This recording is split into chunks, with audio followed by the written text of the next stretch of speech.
The opening match is EO and We are live. Yeah, I was going to let you talk. It's the Working Fans Podcast. It's the man called Dave and AJ Grande Strange. He's here today. Grande Strange Brew. He's here with us, and we are going to talk Wrestlemania 41, Night 2. We're going to watch this show. We were just getting ready to talk about Night 1 a little bit. AJ had a unique experience, so he couldn't watch it till 4 in the morning. So given you had to watch it in that time frame, what were some of your highlights? Well, I watched it between basically 2 o'clock to 4:30 in the morning, so I did fast forward a little bit through some of the stuff. I would imagine. There were some things that caught my attention. I think Charlotte was legitimately knocked out. I think she knocked herself out in the corner if you look at how limp she was.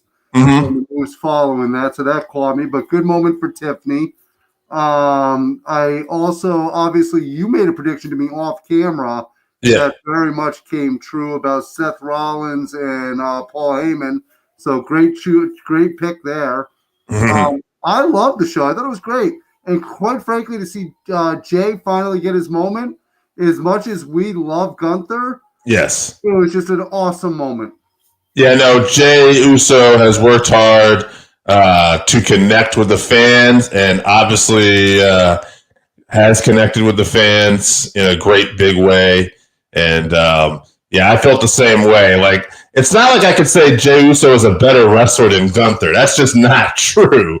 But Jay Uso, he's like one of those guys. Like, I feel like Mick Foley was back in the day. You know, where a talented guy, but not a guy that necessarily thought they were going to put the world title on. And then, for whatever reason, he caught on. He's got this momentum, and I'm happy for him. So I feel a little under the weather, and I watched WrestleMania last night, and I had to tap out, but I did manage to avoid spoilers. And the only thing I hadn't watched was basically the main event. And, of course, I watched it this morning, and that definitely made the show. I was happy for New Day, just because good on them, and I thought this was the best I've seen them work together as a team in a while, like where they had me motivated. They were doing some stuff that I was like, oh, wow, okay, good for these guys. And Judgment Day is in here now, and man, oh man, does Dominic Mysterio look more and more like Eddie Guerrero. Oh, every day he looks like him. He actually looks like a combination of Eddie Guerrero and Art Barr. Yes, I could totally see that. I see Penta now, Blue Bass. So one thing I gotta say, me and Joe made some predictions, and I was not on my game. Like I usually, I'm pretty good. I'll toot my own horn, but I predicted El Grande Luchador would beat Rey Mysterio. Now, we didn't make a prediction on Rey Fenix, but if you had asked me, I would have said Rey Fenix is going to win because he's got all the fire in the world. He's the new guy. And maybe they'll all know I'm a mask. But they didn't do that. El Grande Luchador won, and El Kingo, who no way I could have predicted that, ended up getting involved. There's no way I could have predicted that because what came out earlier in the day, the WWE bought AAA. What are your thoughts on that? I was very happy to see my fellow countrymen finally get an opportunity on the biggest stage of them all, and to be at WrestleMania. The Luchador history is so rich and so amazing. As you know, last year I had a chance to go to Mexico, and I had a chance to stop by and see some live luchadors. I did see CMLL, though. I did not see AAA. No. It was absolutely incredible. I'm excited to see what they're going to do under the umbrella. I'm also interested to see the effects that it's going to have on AEW. Yes. AEW for the last few years has been doing the Worlds Collide with AAA, and now it's going to be WWE. Yeah. I think that hold on, we got a comment here. Let's see what we got here. What's up, guys? We're Working Fans Podcast. Joe must be en route. I know he got to work a little later, so I told him I'd man the ship. Yeah, man. I'm excited about, as we're seeing highlights from last night, the big shocker, of course, Paul Heyman and Seth Rollins working together. Although some of us did see this, not just me. Rushing home, all good, man. I got El Grande, AJ Strange Brew, yes. El Grande Strange. The funny thing is you and I both saw it coming. We saw it for different reasons, though. You saw it off of SmackDown, which I did not see on Friday. Yes. I saw it off of the Hall of Fame interview. Yes. Yeah, I didn't get to watch that. So the Hall of Fame, we're talking about this off air here. Fred Altman, so happy to see him get inducted. Michelle McCool, I like Michelle. I don't have a problem with her going to the Hall of Fame, but I do think it's a little early when I see that Mickie James isn't in the Hall of Fame yet. You know, like there's some people. I get it. You know, she knows people. Both of them are in good spots to eventually get in. I think Mickie, to be honest with you, I would rather see her in a different year. The reason why is because with Triple H being as big as he is this year, right, it takes away a little bit from the undercard. So hence you're seeing Lex Luger going in, yes, Disasters, Michelle McCool. You want Mickie James on one. I think that maybe you don't have such a top-heavy superstar at the top, and you have more well-balanced.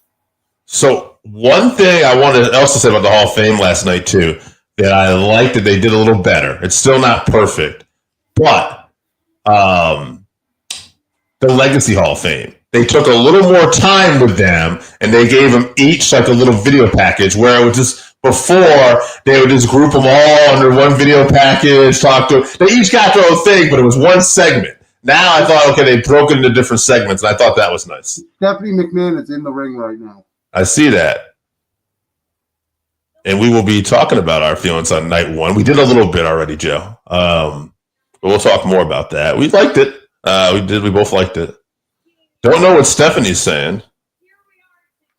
I'm turning on my closed captioning, so hopefully I can read it.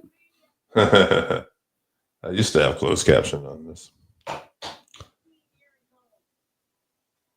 You know, I don't think she would ever say this, but boy, doesn't she seem happier now that her dad's not around too?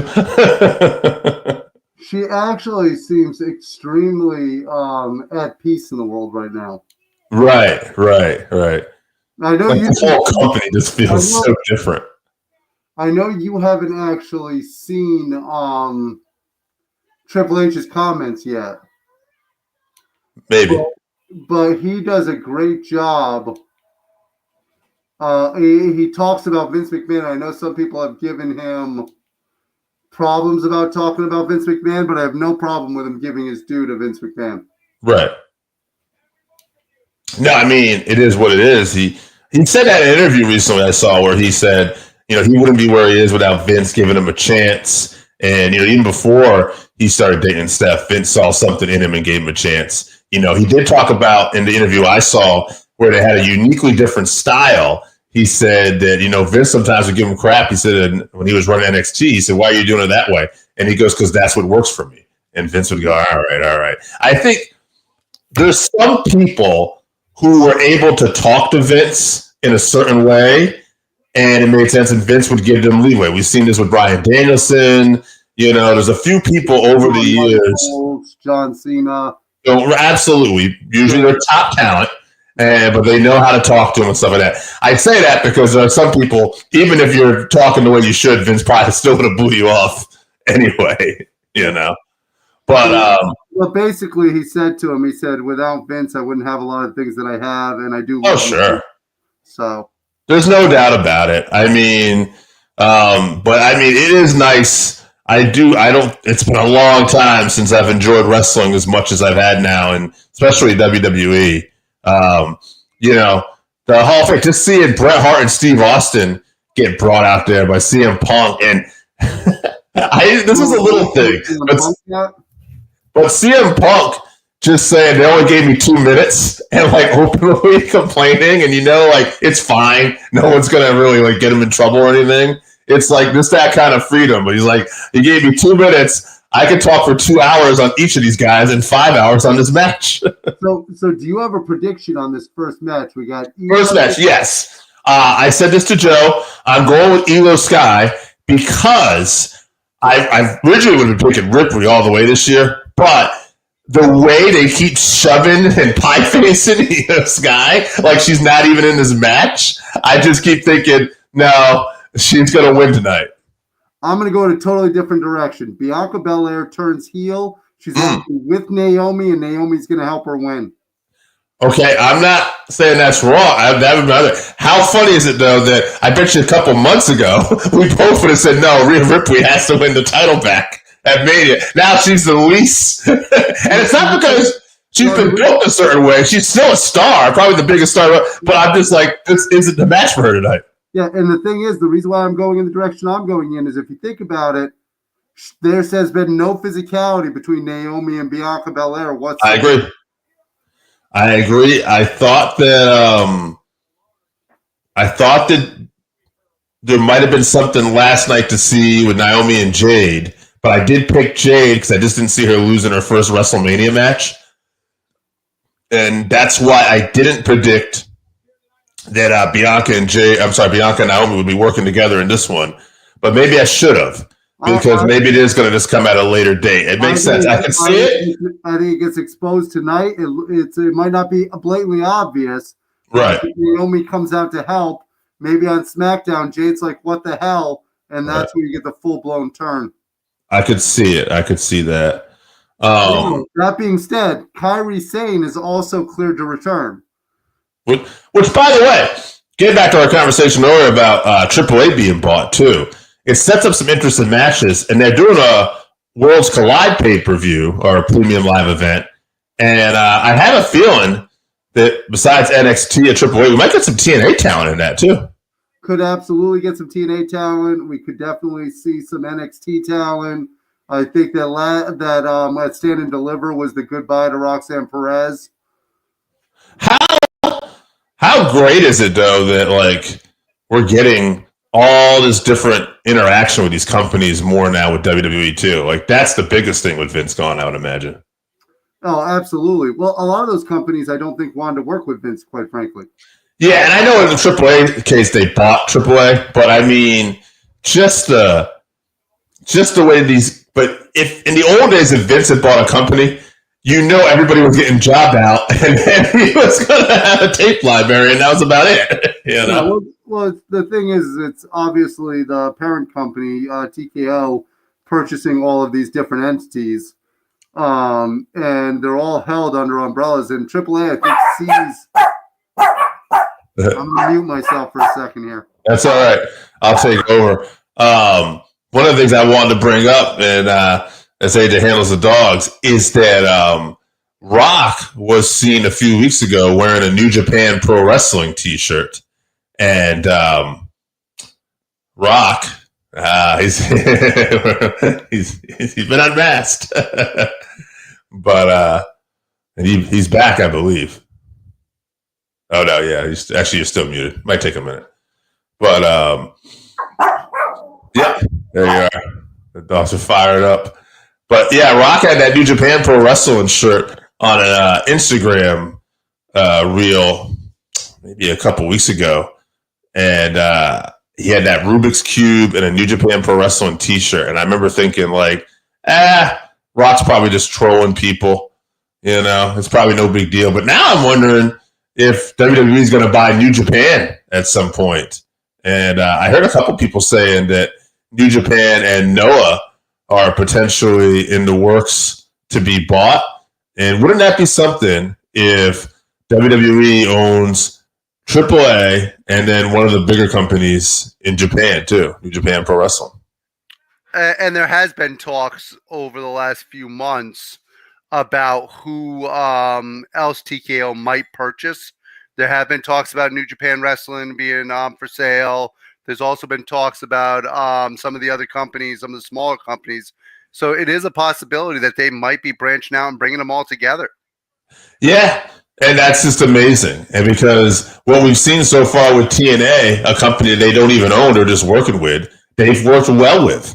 And they've not, jobbed them out or exploited them. Like even we had WWE talent on Bloodsport this weekend again, and Carmen Petrovic, she lost a match. You know what I mean? Most of the WWE talent went over and it didn't look good, but there have been WWE performers putting other people over in GCW. TNA has been a little more back and forth, and that's good to see. But it's also nice to see them exposed to more of the independent underground also in stuff like GCW, stuff of that nature, because it gets more eyes on the product. We have friends who really, quite frankly, couldn't stand the WWE for years because they felt like they were burying the independents, burying the smaller performers. And that is not what this WWE is all about. And part of it, I think, is if you watch Triple H's Hall of Fame induction speech, he talks about giving back and how important it is to grow the business, period, and not just for yourself, but for the whole product. We talked about, it's hard to deny Vince and everything he had done, despite the stuff he might have done behind the scenes. But I go back to Stone Cold podcast with The Undertaker, where Undertaker wanted to work with Ric Flair, and Vince was giving him the option. It was going to be Rob Van Dam or Ric Flair. And he said before he could even get Van Dam out of it, he said Taker was like Flair. And Vince was like, what? And he didn't understand it. And he's like, well, I knew I'd probably get to work with Rob again sometime down the road, but I didn't know how many times I was going to get to work with Flair.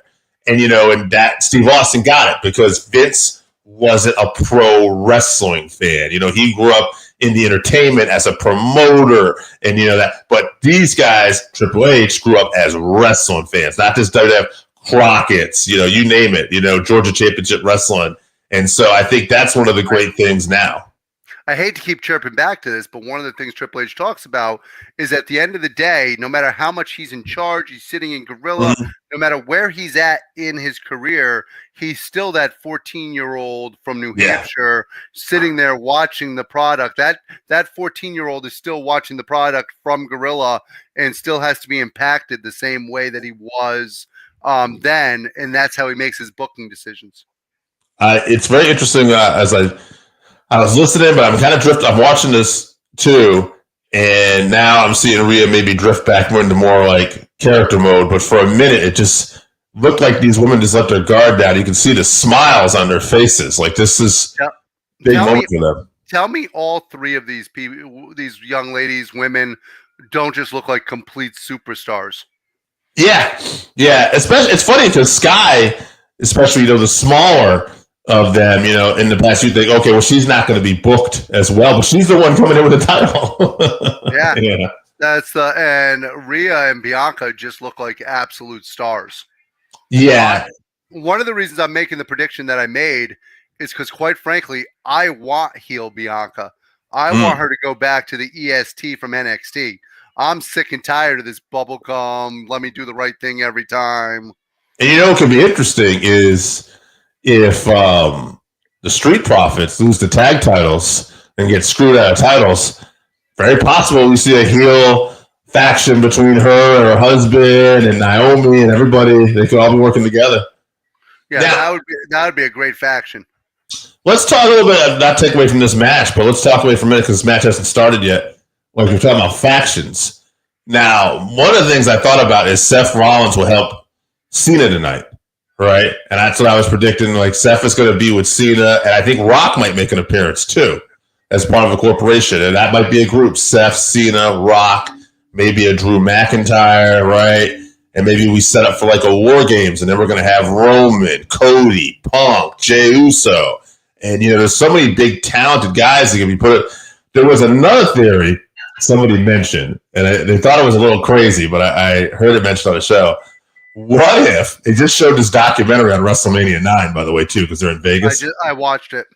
It was great, by the way. We talk about that, too. But what if Cody wins tonight, and then afterwards he's like, I'll take on anybody. Come on, Rock, get in the ring. Make it for the title. And Rock, in WrestleMania 41, all these years later, takes the title from Cody, and Rock walks out WWE champ. Unfortunately, I would not be surprised by that. That's but I am picking Cena. So both ladies tried the pie face Sky again. She wouldn't have none of it. But now this triple threat is on the way. And, what's interesting is like the power moves they're throwing. She's great, man. I'll tell you, it's nice that they added her to this match.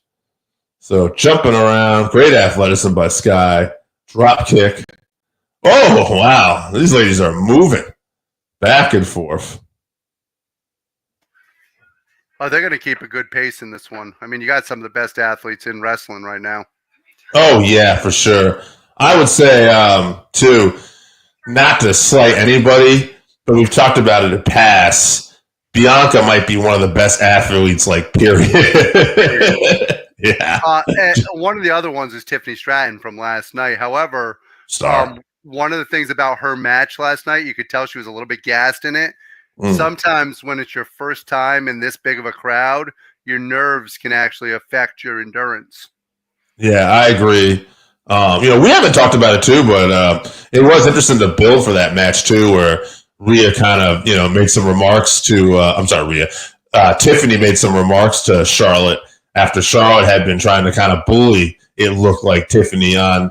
Wrestlers talk about this sometimes too, where even though, we're putting on a performance, there's competition, there's real competition. And I think they played into it. I think they're both about business, but I think there was legitimate, real elements there where I think we've heard about it before, where Charlotte likes to kind of see and test you, that old school style. And Tiffany, I don't think, was lying when she said she probably doubted herself for a bit. And then it's like, no, I'm going to clap back. And I think it was the former Baron Corbin who was on Busted Open Radio said, it's always good when you're ready to do a face-off or promo, even though everything might be kind of laid out, have a couple lines in your back pocket in case something's about to go down. Well, the other thing that was great in this circumstance was at the Hall of Fame, Tiffany Stratton talked about Charlotte, and she came out of character a little bit and said, hey, listen, this is my dream opponent. This is who I have been obviously compared to. There's a certain amount of reality to what Charlotte and Tiffany were saying. Yeah. And the best promos are the ones that are blended. Look at the promos from Terry Funk, Ric Flair, Mick Foley. The best promos are the ones that come from your gut and have a blend, and you can't tell anymore what's the reality and what's not. And that's when it affects people. Rhea Ripley is on fire right now here. Question for you. Your shirt, is that Imperium or is that Gunther? Or? That's the Diamond Mine, baby. Oh. Ivy Nile. Yeah. The Creed. Yeah, it's Julius Creed. His head and this, it's giving me Gunther vibes. Yeah, that's a Diamond Mine, baby. That's great. We see Sky and Rhea now in here countering. Looks like they're having a pretty good match. Another one of the things I was going to talk to you too about, last night with that Hall of Fame. What was your favorite performer besides Triple H going in and counting Legacy? I mean, Luger's hard to beat. Yeah. That's right. So much of my childhood was NWA. And I remember when Luger first came in, I was a Horseman fan. Yes. So for me, it is my second favorite Horseman, maybe, with Luger in there. So that's my first favorite's Barry. Number one. Yeah. Second is either the original or Lex. With Lex. I like the Lex one because to me they went a little bit more, even more dastardly heel. Yeah. And you saw people come into character a little bit more. Like Arn Anderson became more developed instead of just being Ole's cousin. I always liked the Horsemen. All the incarnations I've actually always liked. But if we're all ranking them. Roma, yeah. Yeah. Well, I don't hate it, but he's my least favorite.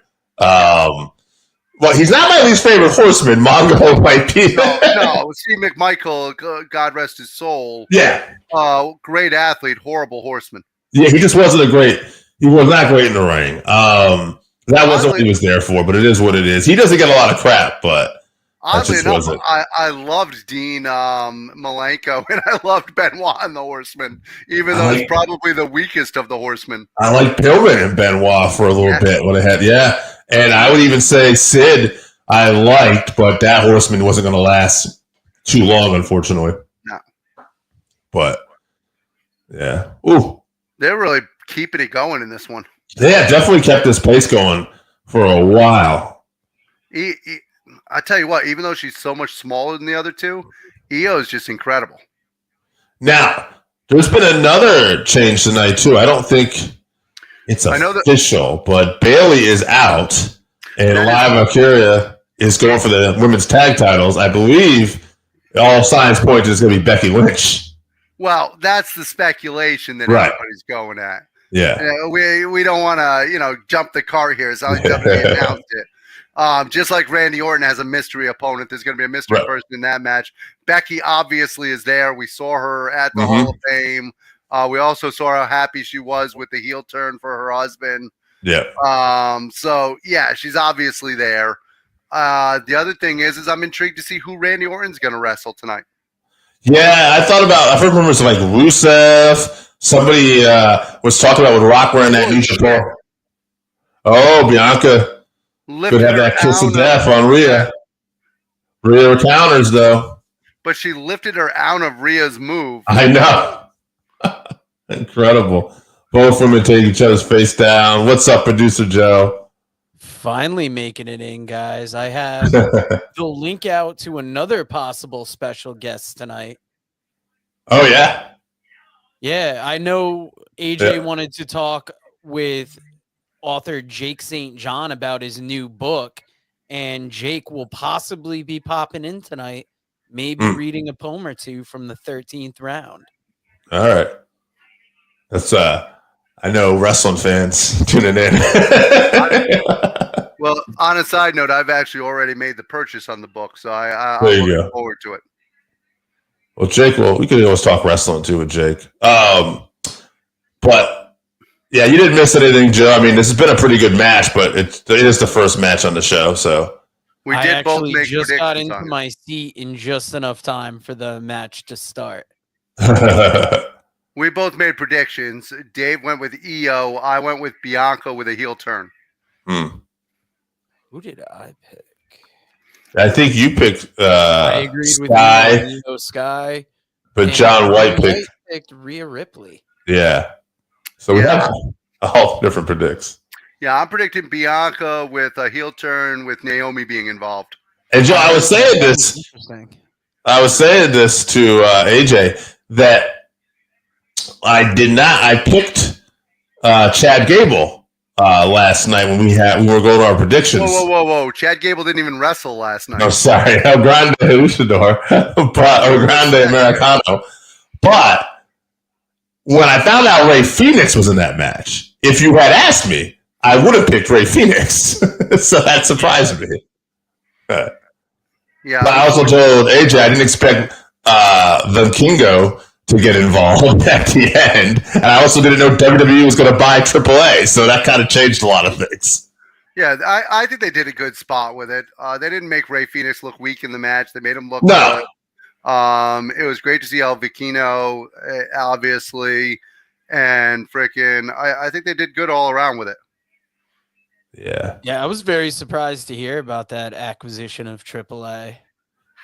Well, I think TKO's seen how successful both Rey Fenix and his brother have actually been, and I think that made the purchase a little easier. I think it's also just, kind of maybe a global monopoly. we're gonna own a big company in Japan probably, and it's a friendly way of doing it because we've seen now from a business standpoint, WWE's not just buying companies or working with these companies and burying them like they used to. Ripley just hit the riptide. Yeah. Well, that's almost a better way to go, right? Instead of establishing a new developmental territory in another country, why not just buy a company there and work with them? I think it was Post Wrestling said that they were thinking that it might be Noah in Japan. And that would make sense with WWE doing all the work with Noah over the last couple of years. Noah's been talked about, but there's also been talked about that Noah pulled out, but then somebody else said Noah's back in. But Rock also had that New Japan Pro Wrestling t-shirt. I don't know if you saw that. Rock had put a post on Instagram of like him playing with a Rubik's Cube, and he had a New Japan Pro Wrestling t-shirt on the whole time. Rock doesn't do anything coincidental. That's what people seem to be saying. So I don't know. I would be very surprised if New Japan, linked up with them. But crazier things have happened. Yeah, a lot of money. Now wait a minute. How surprised were you yesterday to find out they bought AAA? I was very surprised, but then for a second, I was thinking that AAA was the older Mexican company, forgetting that CMLL has been there for like 100 years. Yeah. And that AAA has been since like the early 90s. Yeah, AAA, I feel like, at least for me, and AJ will agree with this, being a little older, that they were the first Mexican wrestling company in our era to kind of really get on the big stage for us because of the stuff they were doing with Eddie Guerrero, Art Barr, and Jake the Snake Roberts, and Conan, and those shows out in Los Angeles that were, making their way. Worlds Collide, obviously, when a young Rey Mysterio was on there, too. Worlds Collide show. Bianca Belair just hit it. Yeah. But Ricky with the save. Well, also, like we mentioned before, it's an interesting fact because for the last few years, AAA's been doing a lot of business with AEW and Worlds Collide, and now they're going to be doing Worlds Collide with WWE. They've already shown the video package for it. Well, they had done business with AEW, and AEW started working with CMLL, and I think the problem was with AAA. I think FTR had the tag titles, the AAA tag belts, and I want to say Dragon Lee and somebody else won them, and they had a big press conference, and basically Dragon Lee said afterward, "This is my final match, and I'm going to WWE," and they still had the FTR names on the tag plates, and they're holding up in the person where Dragon Lee saying, "I'm going to WWE," and there were some rumors that Tony Khan wasn't a big fan of that, so might have soured the relationship. But I know at some point after that they started working with CML more. But I think it's if WWE puts the right people in charge, maybe the current people or whoever else they could get, then I think it could be a great thing. Either way, it's great for talent like an NXT to have another place to go to work. And it's cool when you can have events like when Worlds Collide, possibly have NXT, AAA, TNA, and all these people working together. Now, Dave, if you could check Cage Match right now, who are the AAA tag team champions? Is it still Jeff Jarrett and that Giant? Because last I knew it was. I'm pretty sure it's not. I think I actually have found this out before. But let's find out. I think someone told me that they were stripped of the titles. I think there was a joke about that because they just weren't defending it. The current champions are mega champion is right now. The current world tag team champions are Nueva Generaciono. Yeah. All right. That's what it says here. Do you know who the heavyweight champion is? Hold on one second. It's a very interesting name. Flammer. Is it? It's not Alberto El Patron? No, it is Alberto. Oh, I'm looking at the Del Reno champion. Excuse me. Yes, it is Alberto Patron because without even looking it up, I was listening to a podcast they discussed and wondering if they'll keep Patron as the champion. Yeah, I believe that was Post, if I'm not mistaken. And there was another one too. I didn't actually look at the post today. Oh, nice moonsault. Coming in to steal that. Sky wins it, baby. You guys are right. EO won it. Yeah. Doesn't mean we can't still see that beyond your turn because she at some point. I do think that's coming. I think there's a reason why Naomi and Bianca haven't touched each other. Well, they're actually, AJ, to your point, aren't they Bianca, other than this match, because she won the Rumble. Guys, Jake St. John is due in 1 minute, he says. Oh, wow. All right. Oh, my goodness. Now, most famous author I know. Bianca is here because she won the Rumble, but isn't she actually mostly a SmackDown talent? Yeah. So she could end up, they could still do something where they turn heel. Bianca could challenge Tiffany Stratton for that title or something. What I like is both of the Royal winners both ended up opening up each night. Yes. Instead of actually getting a main event for winning the Rumble and getting the full title shot, they actually ended up as the curtain jerkers for each night. So great job. We have bigger names. You're going to have to take a back seat. As you know, I've been pissed off to no end. I'm a firm believer that winning the Rumble, Jey Uso should have main evented one of the 2 nights. But yeah, I mean, he had a great opponent in Gunther too. Yeah. But there's no doubt you knew what they were going for when you look at the shock factor too with Steph and Paul Heyman at the end too, especially that was a hell of a way to close night 1. They got people talking. I do wonder if they'll do another. This is what I was telling Joe yesterday. I can't remember if we were on camera or not, but even though I'm saying that Seth will help Cody lose and help Cena win, 2 nights in a row, a heel finish though in the main event of Manias, that's something different. I don't know. We'll see. Yeah, never seen that. Yeah. Rarely ever see the heels go over at WrestleMania, but it's happened. But and like I said, I do see Cena going over. So yeah, just the fact that he got laid out twice is interesting. It'd be a very odd way to go with Cena turning heel and then getting laid out the weeks leading up to WrestleMania and then losing. Yes. Yeah. Unless this whole tour is him doing jobs, which is great. Hey, yeah, I mean, it is what it is. It's interesting that they would have him turn heel and start doing jobs too. Hey, John, here's some booze. Thanks for nothing. Oh, we didn't talk about it. One of my highlights from last night, Jacob Fatu winning. I absolutely love that. Very happy. Yeah, I mean, me and Joe have been watching Jacob since the MLW days, and that was one of my favorites when he came out there. Joe, do you remember, were the Lucha Brothers MLW tag champs, by the way? Yes, they were.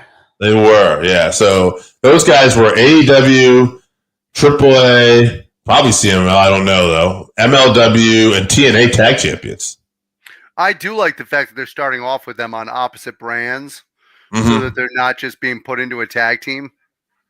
Well, I think it'll be definitely some clout for it. AJ, all right, so I'll ask you, because we didn't get your prediction, do you think who's walking out Intercontinental Champion night? So it's Penta, Braun Breaker, Dominic Mysterio, and Finn Balor. I actually think Finn Balor's walking out with it. Interesting. And I believe John White had picked Dominic, and I don't remember who me and Joe picked. We got a UFC fighter here. Oh, yeah, Marab. Yeah, bantamweight champion. Yeah, I don't think he's walking out with it. He's not. Rich the Kid. My favorite rapper. Do they call him Rich the Kid because he walks around with children like that? He's rich. He got a kid. By the way, I love this broadcast crew. I enjoyed it last night with Wade Barrett, Michael Cole, and who's that other guy? Pat McAfee? Pat McAfee, baby. Yo, Austin last night on the Hall of Fame got in there and made sure to thank the commentary team, Vince included, JR, and Jerry the King Lawler when it came to that match being so great, and Ken Shamrock. I thought that was pretty cool. Up next. Yeah, he did mention, though, that he was a little pissed off at Ken Shamrock for being so goddamn jacked. Yeah, they all look like dog shit. Look like dog shit. Yeah. Here's a big one coming up, Sin City Street Fight. Yeah. Believe it or not, a lot of the people that I work with are huge wrestling fans, and they are excited about this match. Interesting. This is one of the ones I'm least looking forward to. Not because it's anything bad. It's just that I just feel like the rest of the card has been built up a little better right now. People just believe that because of, the glass in the eye, the way they've been fighting, that this is going to be a hell of a brawl. And I mean, Drew McIntyre in particular has just been killing it for over a year. There is the story of him getting screwed, even though he's the heel, and Damian Priest was the guy to benefit. We saw this last year.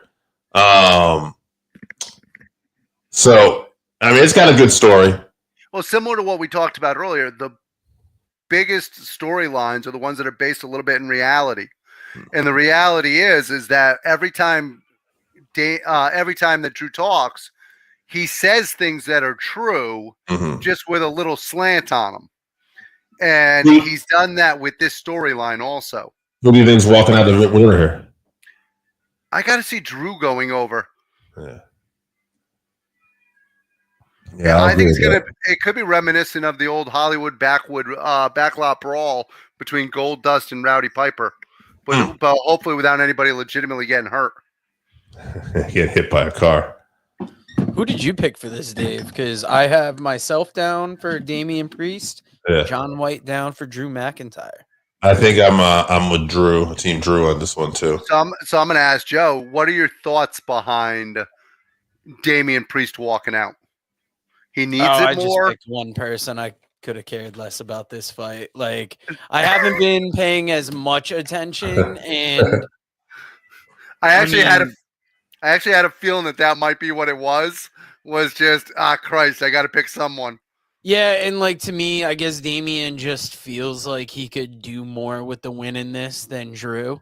Well, let me be clear. The reason why I brought up people being as interested as they are that I work with. You're surprised. I could not give a shit about this match. Right. That's what I was wondering. Are these casual fans or are these people? No, these are guys that literally watch all the time. Now, I will tell you that a lot of the people that I work with have Hispanic origins to their life stories, and a lot of them. No, I'm glad you said it that way because I was about to ask if they all took the short bus, and that just would have looked terrible. So a lot of them, I think, are behind Damian Priest in this one. They love Damian Priest. Believe it or not, his Puerto Rican background, people love him. I believe Gunther loves him too. I think he said he was street trash or something. Sure not. We haven't said that in a while, but like I said, a lot of people that I've worked with are very excited about this match and are hoping that Damian Priest whoops the shit out of Drew. I like Priest. I like Drew McIntyre. I just feel like I think Drew's character is underused. I think, believe it or not, he's one of the few people that the WWE is actually missing the boat on. I think they need to do something more with Priest, and I think Drew deserved a bigger match, I guess. Yeah. The problem is they've got so many big matches. A hardcore match out of this.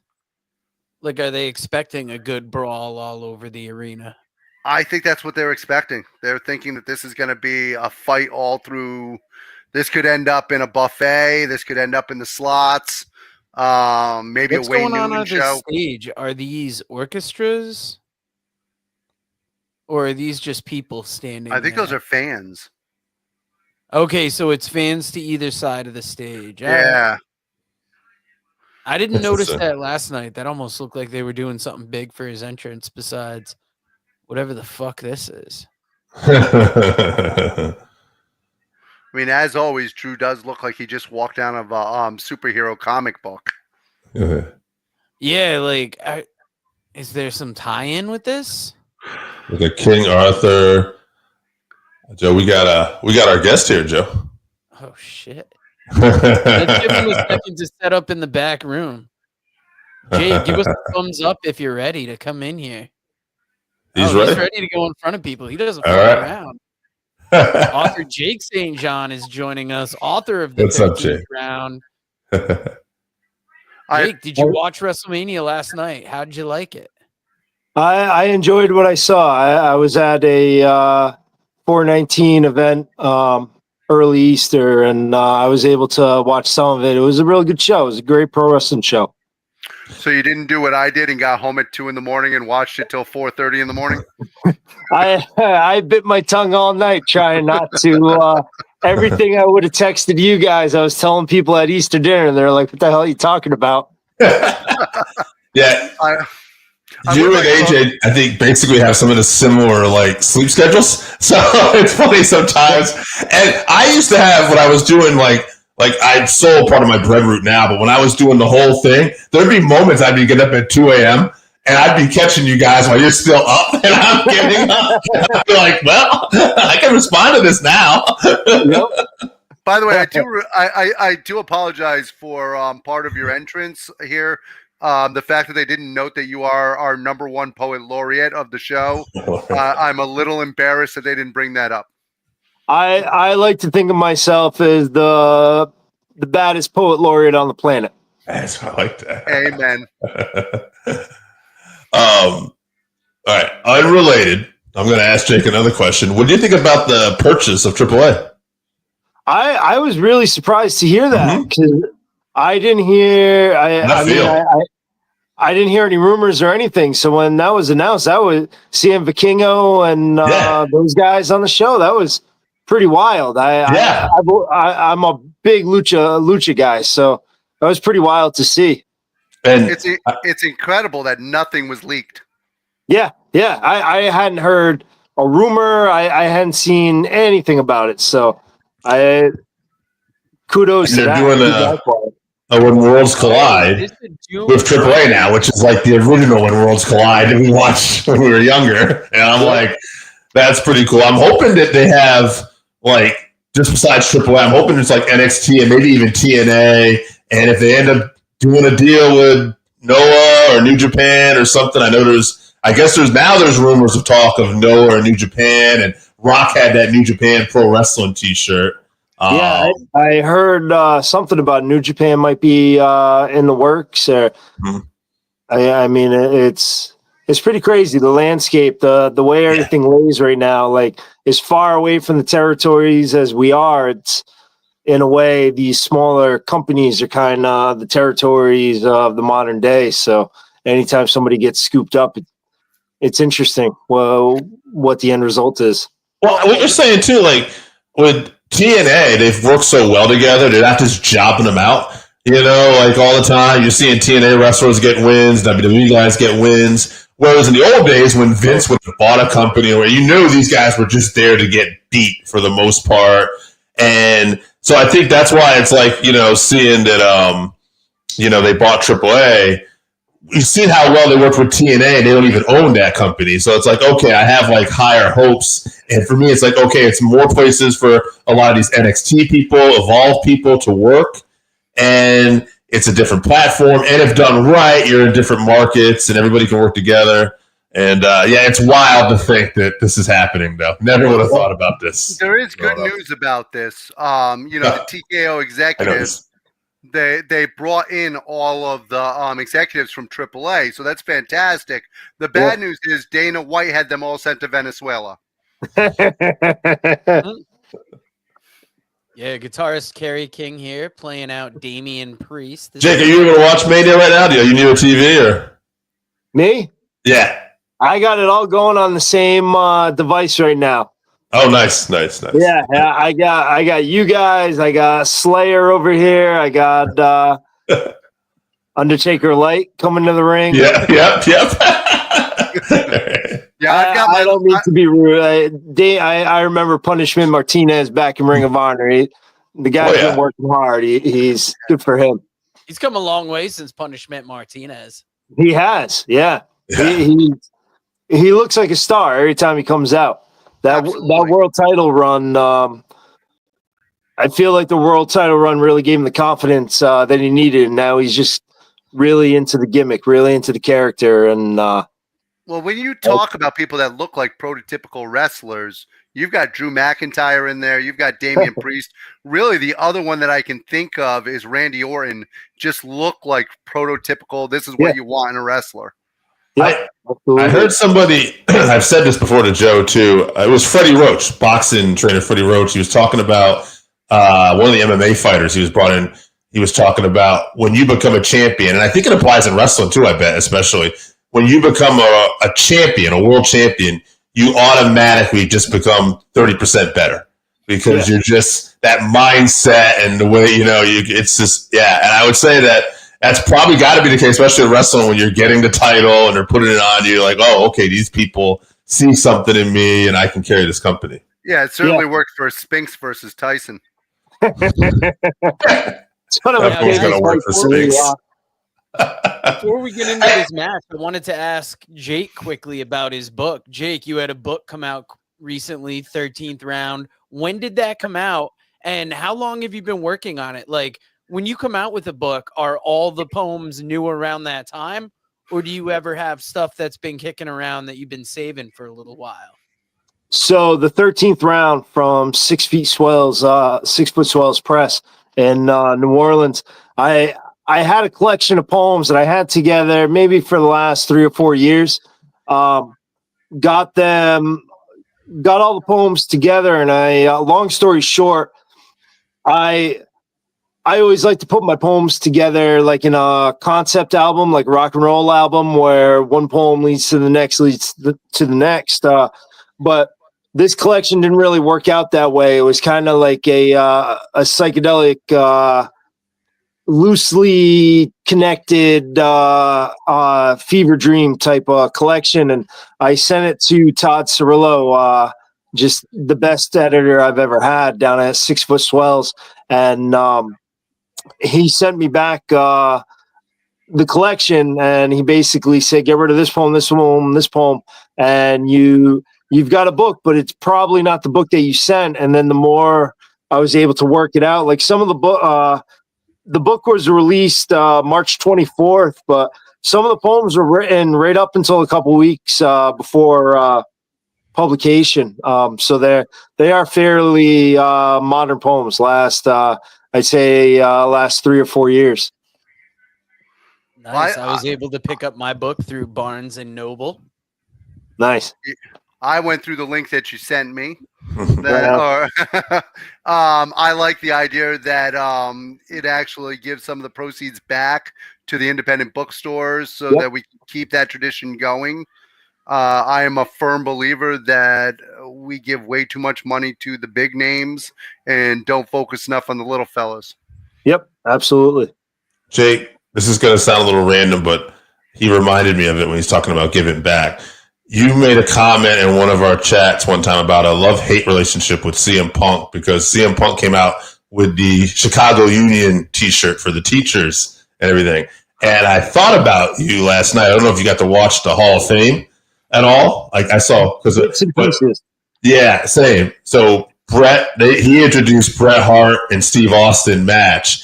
And I thought about you because I'm like, I can see where this is probably like, because he said something. He said, and I like the fact, I will give Punk credit for this too. I like the fact that he's one of the few that even though the company's doing great, he'll still be one of the people to take him to task. He said, they only gave me 2 minutes to talk about Bret Hart, Steve Austin in this match. I could take 2 hours on each guy and 5 hours on this match. And I thought to myself, yeah, this is one of those moments where I'm like, okay, this guy's a huge Bret Hart and Austin fan. Like, that's cool. I get it. I also thought about you during the Hall of Fame because I know what a big fan of the natural disasters you were, and their catch as catch can style of wrestling. Yeah. Yep. I like their they reminded me of early Taz, the natural disasters with their catch as catch can, their suplees and things like that. We had a good mixture. You had Tenta, who was like Taz, and then of course you had Typhoon, who was very much like a young Rey Mysterio. Exactly. So that's in-ring technical masters. But yeah, with CM Punk, I see CM Punk as somebody that I could watch pro wrestling with, and like for 20 minutes be like, this is the coolest guy in the world, and then he says one thing and I'm like, I absolutely hate this guy. I can't stand him, but I admire his honesty, but I don't like it. And then 2 minutes later I'll be like, okay, this guy knows what he's talking about. I really like him. But that's what you get when you get opinions, you know? Yeah, it's kind of like the Working Fans podcast. I like it. I mean, that's very fair. Drew McIntyre taking a selfie here while whipping out this. Like, all right, I was wondering what that fan handed him. He is a master of Instagram, and the guy's wearing a McIntyre jersey. Yeah, I wonder if he set that up beforehand, or if he just knew that guy, or if he was like, dude, this is awesome. Here, I got an idea for you. You know, like either way, that's cool. With Drew, you never know. If you saw Drew McIntyre on the street, would you think he was so great at social media? He just does not come across as a social media savant as some of the younger guys. No, especially being slightly older too. Like, yeah, you would think like maybe because he's a wrestler, he would gain some of that, but you wouldn't think it would come naturally to him. He's just so great. The only advice I'm asking him for is how to get the whites out of my beard. Yeah. The thing, I would bet, just from listening to interviews with him, where he's kind of a no-nonsense type guy, he's probably realized the value from a business standpoint of social media. And that's probably, he just probably takes like a workman-like approach, like, okay, this is how I'm going to incorporate, this is what we're going to do, we're going to have fun with it. I bet you any amount of money he does not really give a shit about your opinion on social media. He's not going to be one of those guys. It's like, oh, you think I'm fat? He does not care. Well, even his work in the ring, if you watch how he works the cameras when he was setting up those tables, he knows exactly where the camera is, knows what he's doing. He's what a was guy the role of social media in his comeback too? Because he had that time away in TNA. Oh my God! Yeah, he's a great athlete too. Almost missed that. That man's 40. That guy's 40 years old, 6'5", 270 pounds, and flipping over the top rope. But you know, when you talk about like guys that are jacked and athletic and stuff, I think about like 60-year-old Billy Gunn. Like, what's going on with that guy? You know? I thought you were going to talk about me for a second, Dave. Dude, so something else I thought about you in, I don't know if you've seen the WrestleMania 9 documentary. Not yet, no. Okay, so in the beginning of that, me and AJ started to talk about this. Me and Joe have, but they talk about the roots between WWE and Vegas and how WWE helped promote the Sugar Ray Leonard Donnie Lalonde fight, and that's fight that was. It had been a good fight. It just nobody wanted it because everybody figured Leonard was going to walk through him, but then Lalonde caught him, and it turned into a fight. And then Leonard had a vicious knockout on him afterwards. But what was interesting is I remember, and I am a few years older, but on Primetime Wrestling, they kept having Sugar Ray Leonard on. They kept promoting the fight down. They were the promoters of that boxing event, and that's what led to the working relationship with a lot of promoters and everything in Vegas with WrestleMania and WWE. And then the other thing great about the WrestleMania 9 documentary, there's a ton of footage of like backseat. You see the old school guys, Taker, especially people like, what's that camera doing here? Right? But I think the biggest shocking thing at all that they have, the guys that footage, is you actually see a young Nick Khan, who's an usher at WrestleMania 9, a friggin' usher, and now he's the president of the company. And it's wasn't Shane McMahon a referee at that show? Was he? I don't know. You might have been, yeah. I can't remember if that or WrestleMania 8, but it's that time period, they show this kid in a green shirt behind someone, and they're going, "Yeah, you might recognize this guy. That's Nick Khan, your president and CEO." Yeah. And I mean, we hear it all the time with WWE. They reinforce it how it in the early days it was like a family. Everybody pitches in, and you see from the footage there that Nick Khan worked his way up through the company and worked his way up just through the business. Going from an usher to doing that. Yeah. I think I said to you, they showed like Nelson Swagger on there. And it's funny, the only thing I remember about Nelson Swagger was Gorilla Monsoon sometimes would joke around. Didn't realize he was, talking inside baseball. He'd make comments. He's like, is that Nelson Swagger? That piece of garbage? What is he doing? And it's like, that was Gorilla. But it's like, you see, like, oh, this was a real guy working behind the scenes. And I guess he was a bit abrasive to some people. So Gorilla obviously didn't give a fuck. Somebody actually pulled someone pulled a thing on X where it had a video. I think it was the Steiners, and I don't know if it was the Road Warriors or who it was, but it was a WWE match, and they were wrestling, and a brawl had broken. They're trying to break it out, and they had all these officials out there, and Gorilla Monsoon's like, "Is that Pat Patterson? Holy cow, he got fat. He let himself go. Former Intercontinental Champion. I can't believe it." I was thinking about you the other night, Dave. Last night, somehow in my deep dive, I came across the Four Horsemen, Wyndham and Anderson street fight against Doom. Watched that for quite a while. That was. I knew what you were talking about right away. That's a good one. Yeah, that's a fun match.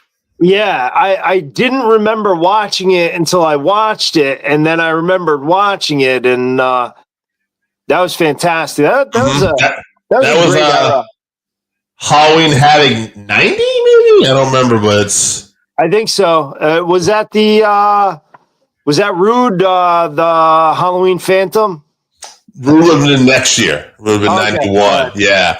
But I want to say 90 was Flair because I think, okay, wow, I remember this history better than I thought. July of 90, Sting would have won that world title from Flair to Bash. So Flair was not, he was doing tag team things with Wyndham Anderson. And then they had the feud with Doom. That was going to make Teddy his chauffeur and everything. That was great looking back at it. Flair was the babyface, of course. It was Starrcade 1990. Yes. Well, you're right. So at the end of it, though, Flair comes out as a Black Scorpion, though, that was always bizarre to me. So that's why I tend to forget that.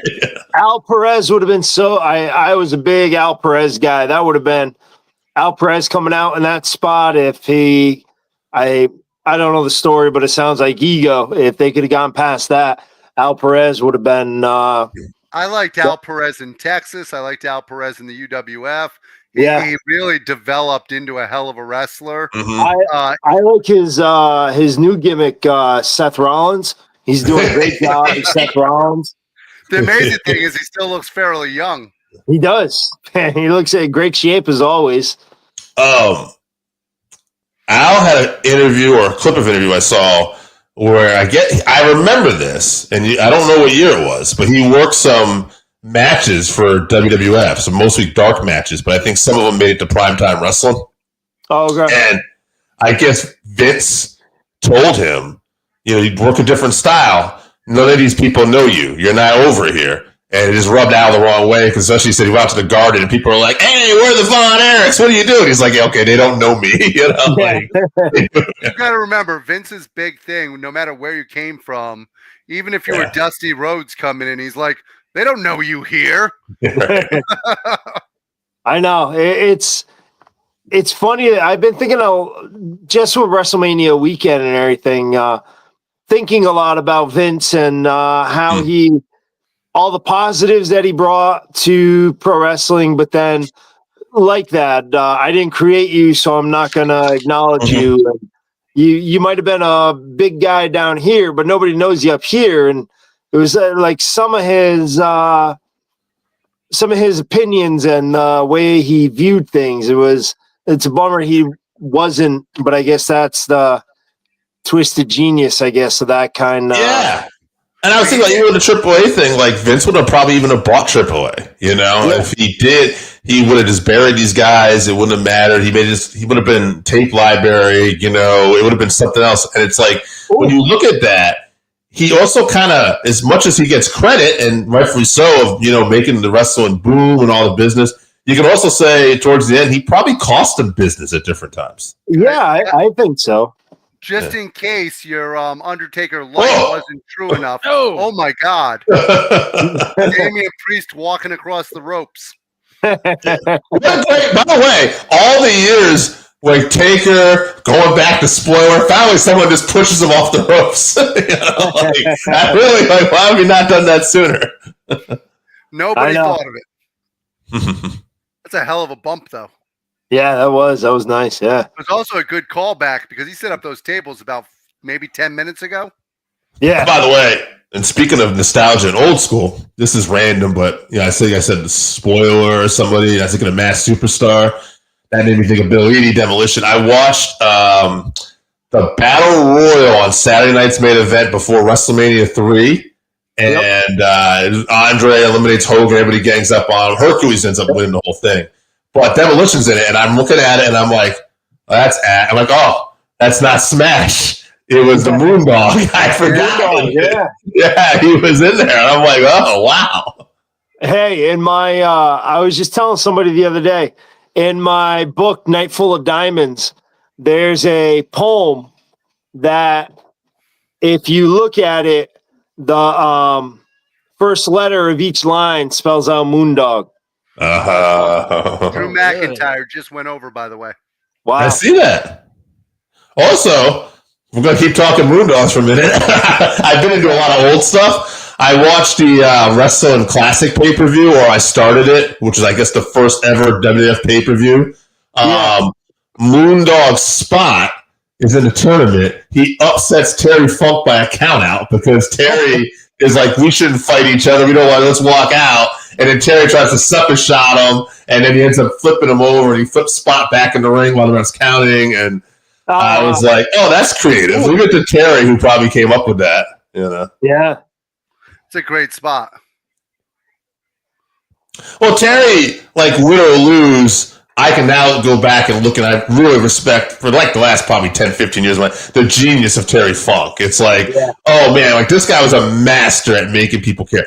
As a kid, even now to a point, I've always been a bit of a belt mark, like the guys who hold the titles, like they're But when I look beyond that, I'm like, Terry Funk, Eddie Guerrero, it's like some of these guys, it's like, even if they only have the world title once, like these are guys that are probably some of the best of all time. Four guys that never got a fair shot with it.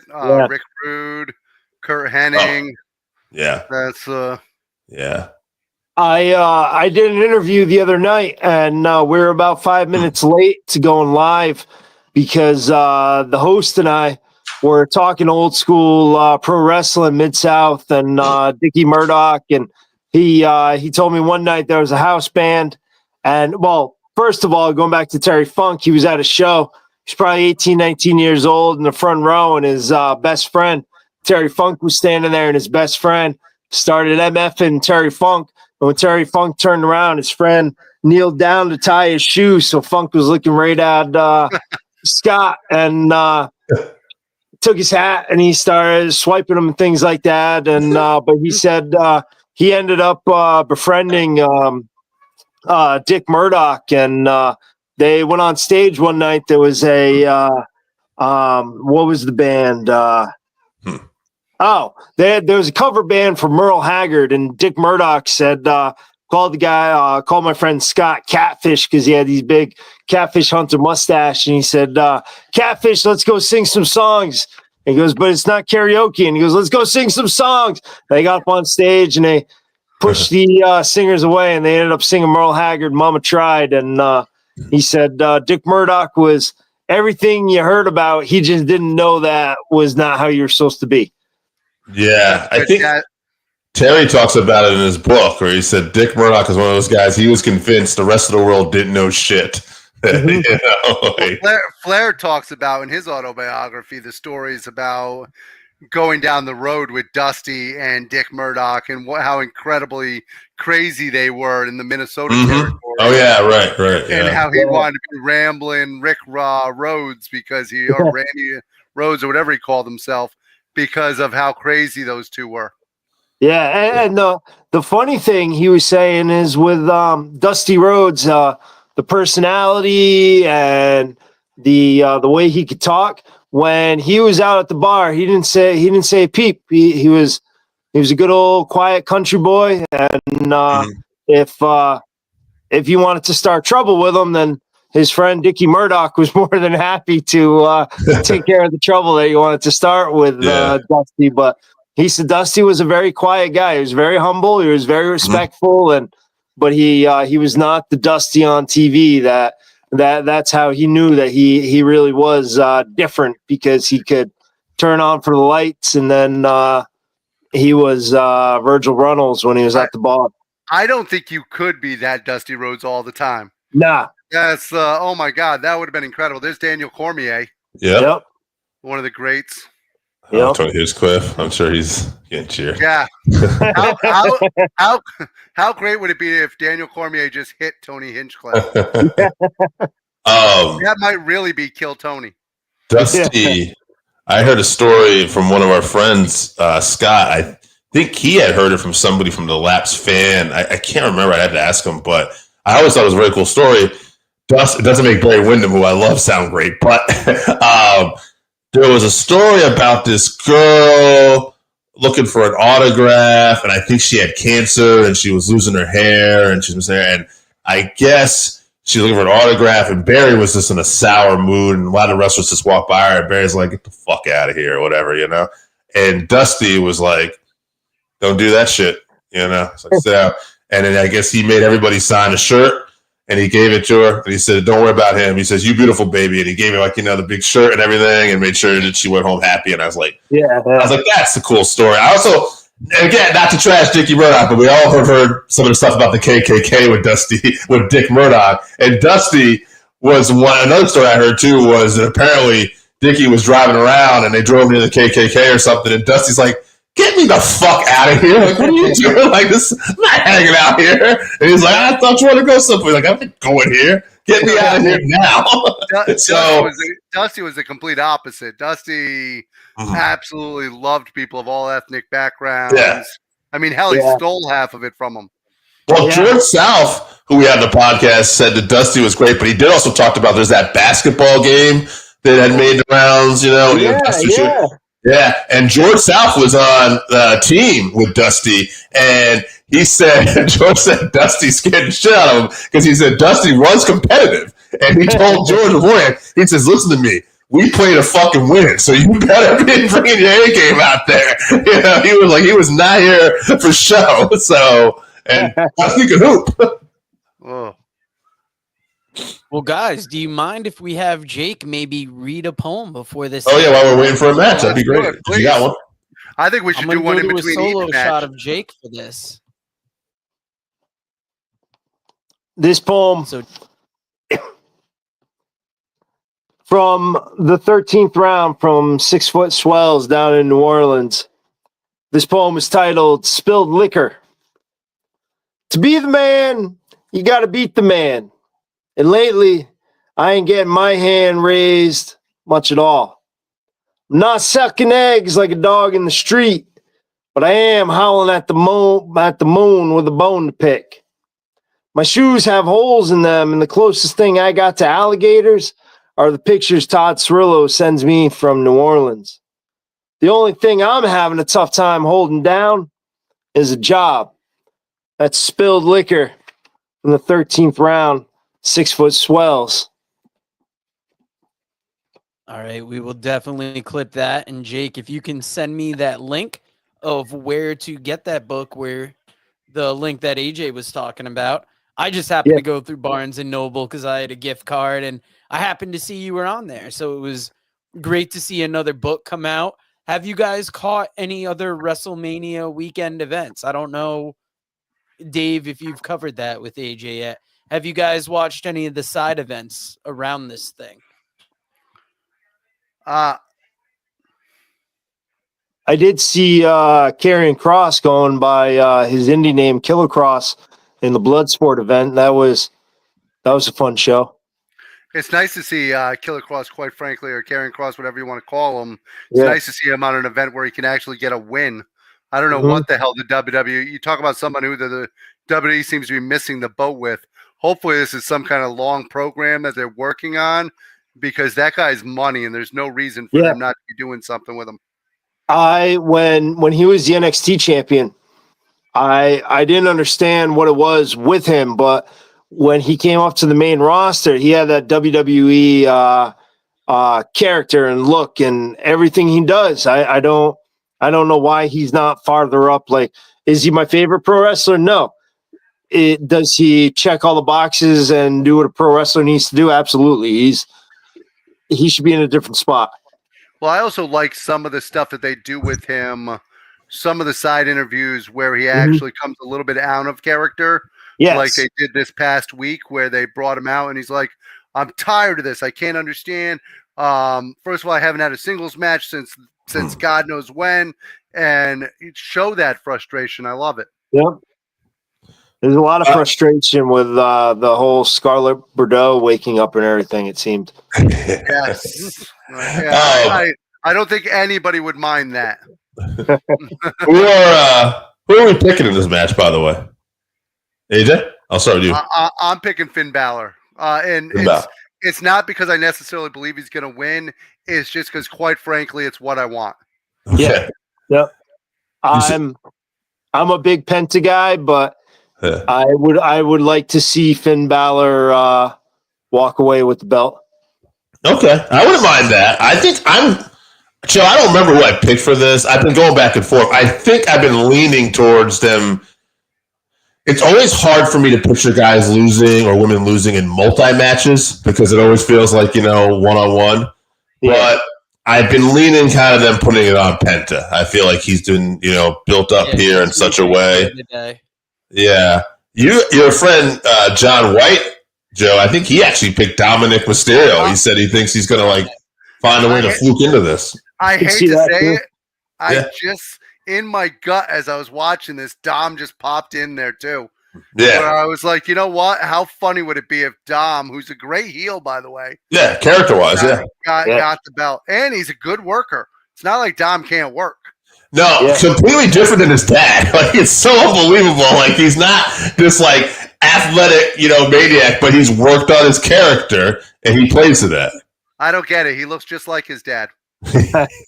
I was watching. I totally forgot that Dom was in Lucha Underground with Ray. Totally did not see that. I was watching a couple clips of that today. Dude, Lucha Underground is one of those hidden gems out there. Oh my god! Especially the first 2 seasons are fantastic. Dude, Io Shirai, the beating she takes at the hands of Penta. Yeah. Holy Christ. Chelsea Green. What about Brian Cage roughing up Lorenzo Lamas in one of the scenes? Yeah. I don't know. I just always like that they have these random characters and actors on that show as well, too. I always thought that was I'm telling you they guys. had with Penta and Conan to end that first, Penta and Vampiro. Yeah, Vampiro. That was amazing. I'm telling you guys. I had heard there was talks of WWE trying to do something possibly with Lucha Underground. Which makes a lot more sense now. I'm telling you, though, wrestling fans, if you get a chance to go down that rabbit hole, check out Lucha Underground. MLW's doing the whole thing with Cesar Duran and kind of resurrecting bits and pieces here and there. That's a great show too, MLW. Oh yeah. In fairness, a lot of the guys from Lucha Underground went straight to MLW afterwards, so there's been a lot of the same build there. Yeah. You had mentioned we were talking about Cross before this. One of the things I liked about Cross too is sometimes he plays into the history of his past too. And I think there's a thing with him and Santos Escobar working somebody over, and Santos like, this is a lucha thing, and Cross is like, I'm lucha too. We have history. You know this. Oh, that's Dom. I thought it was Mr. Wrestling too. I was going to ask what that mask was. With the mask. What was that, Joe? It was interesting to see Dom coming out with that over mask. Yeah. I think that's actually a Ray Senior mask. I could be wrong. I can see that. Yeah. It is interesting. Yeah. Like I said, I actually like Don. I think Dom. I think he's one of the best heels. Yep. And it's at different times he plays cowardly. He plays shocked. He actually reminds me a lot of what they're doing with Nick. What's his name there? Nick Wayne. Who's the 19? Nick Wayne. There you go. Yeah. It reminds me a lot of how they're building up Nick Wayne right now. Ring of Honor television champion. Amen. Mm-hmm. Like Dom has done real good since breaking away from Ray. Like Ray helped him early on, but I feel like he's grown by leaps and bounds since then. So you realize Nick Wayne could hold that belt for 20 years and still not be 40. Yeah. Wow. Right. Just something to think about. That's credible. He makes Sky Blue look old at 21.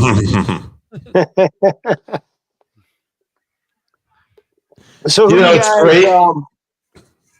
you guys have any thoughts on Randy Orton's opponent?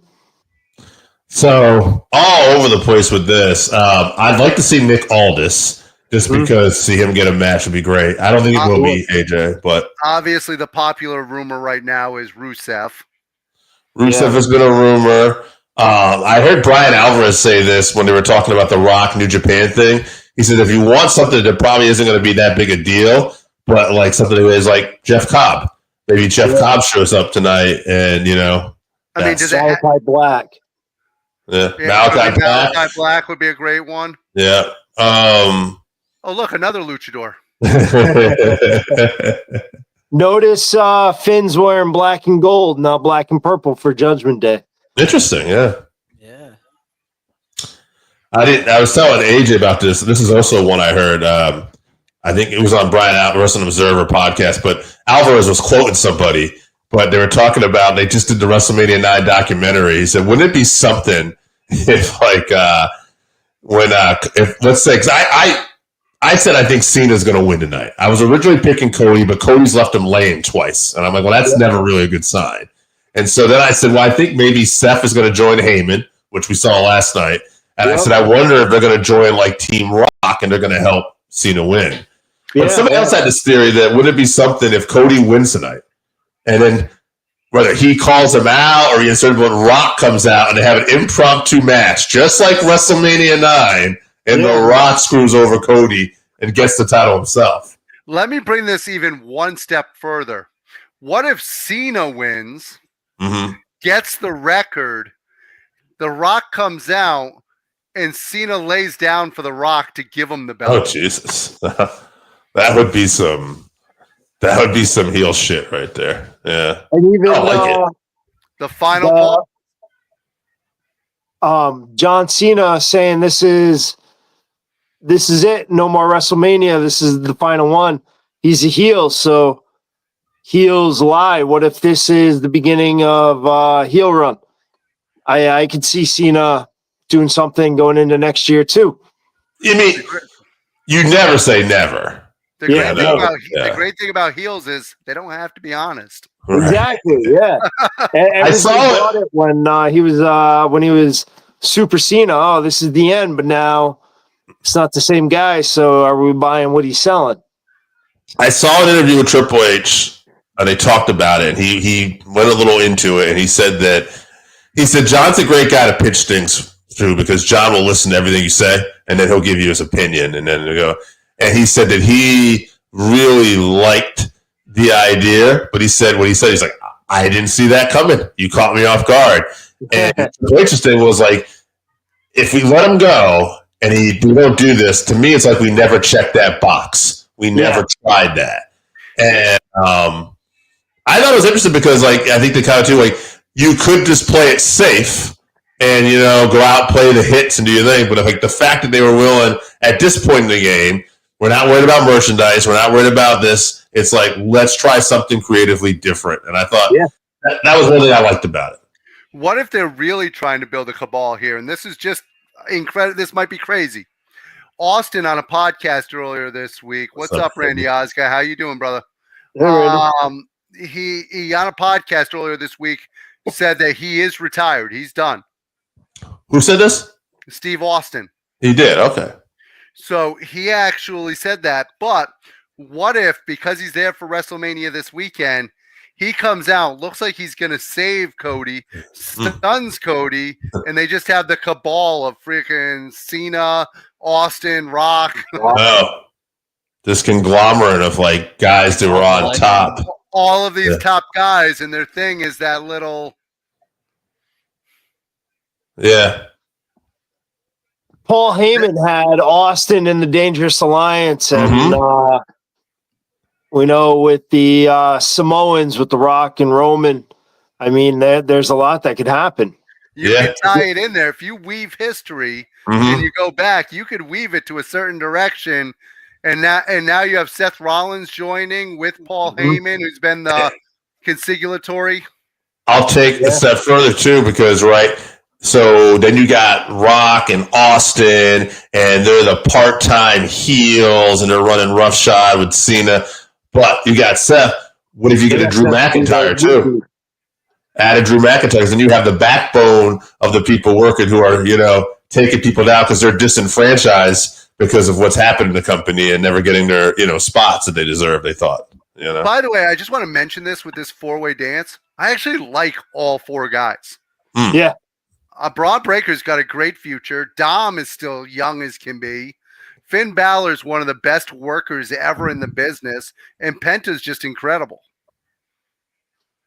Yeah, Braun, definitely you can see him playing off the Steiner's background. Oh, yeah. Really getting into his character. Penta coming over from AEW, and I'm you guys know me. I'm anything but WWE, but their show has been fantastic the last 18 months. Penta just looks like a superstar coming into the company. Dominic he's that whoa shit. Yeah. Braun Breaker's athleticism is fucking insane. Yeah, it's incredible. The athleticism that you have on a Braun Breaker is crazy. I think what's great with WWE booking getting better is now that we do have opportunities and it goes kind of both ways. You can get guys like the Hurt Business, like especially Shelton Benjamin, who wasn't getting the shine that he probably deserved, and now he's over here in AEW, and the Hurt Syndicate is doing well, and they're kicking ass. But on the flip side, guys like Penta, guys like Phoenix are coming over, and they're getting a good push. And I think it's been since the Monday Night War where we really kind of had that. It's been a long time, so that's a good thing. And I'll say this too: as much as I put WWE over today too, when we talked about it's great, seeing them work with TNA and AAA. You want a company like AEW you want them strong, you want them doing well, and it's great that you also have opposition for WWE where they're not necessarily working. It doesn't have to necessarily be ugly all the time. I think the fans probably make it a little more ugly, but the reality is you really don't hear AEW or WWE mention each other that much. Not all together. They do definitely like to take their little shots once in a while. But I think we can all agree that Tony Khan is putting together great cards. Yeah. The wrestling matches are phenomenal. I just wish he would hire a booker because his storylines are the drizzling shits. Yep. That's if he would just put his ego aside, bring in a booker to actually work on a little bit of continuity between the storylines with the wrestling talent that they have, they could have absolutely incredible company. Absolutely, yep. Now, don't get me wrong, too. One other thing I have to say, too, is WWE, they've counter-programmed plenty of times. AEW counter-program. But I heard a great one today. It made me laugh. I don't believe this but it's just funny. And they're like, someone said, AEW, we're going to have a show in Arena, Mexico. Okay, WWE, we're buying AAA. I just laughed. I was like, I can't imagine that they really made it and bought an entire company over an AEW house show, but at the same time, made me giggle. Oh my God, look at this. Damn. One of the cool things that Braun Breaker do the Steiner math thing. Yeah, well, Jake's brother Zach sent that to us in a group yesterday, so that was pretty cool. Yeah, that was really cool. One of the smart things AEW did this week was moving their program to Thursday night. Oh yeah, that would be against WrestleMania. No sense in doing that. Well, they couldn't move it to Friday because you've got SmackDown in the Hall of Fame. Yeah. And we saw what Rampage has done on Fridays. And obviously you don't want to head-to-head with WrestleMania. I'm empty.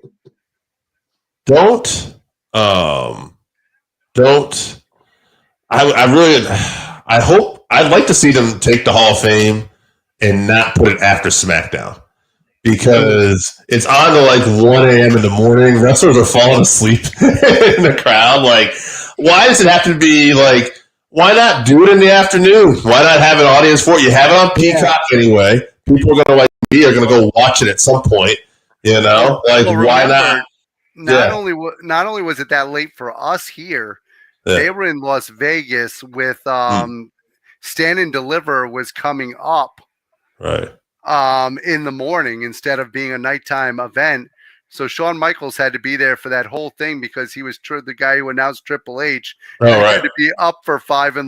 to run freaking NXT the next day. Yeah. Yeah, it threw me tuning in. I forgot NXT was on so early. It was a nice surprise.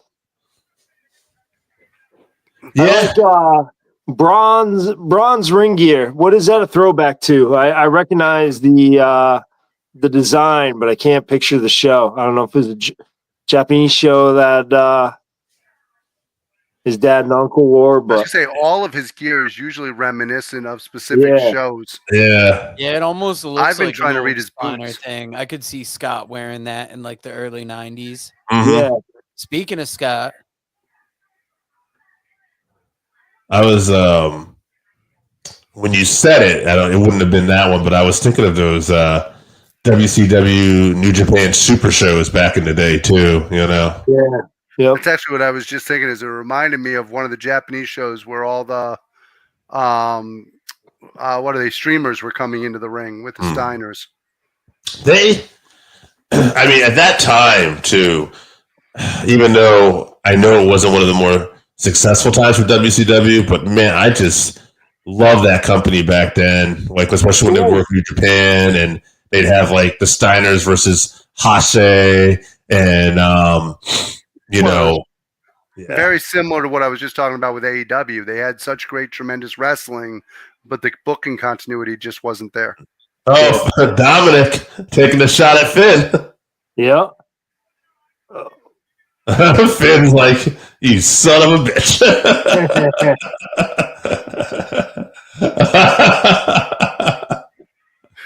Somebody get Finn going if you will. See, I want to see Finn go face so that we can get the demon back. Yeah. I think Penta might have it here. Nope. Tell you what, this has been a hell of a match. I'm not always a fan of four-way dances, but there's actually a story in here. The first Sabu wearing Jordans in his final match and wearing a suit.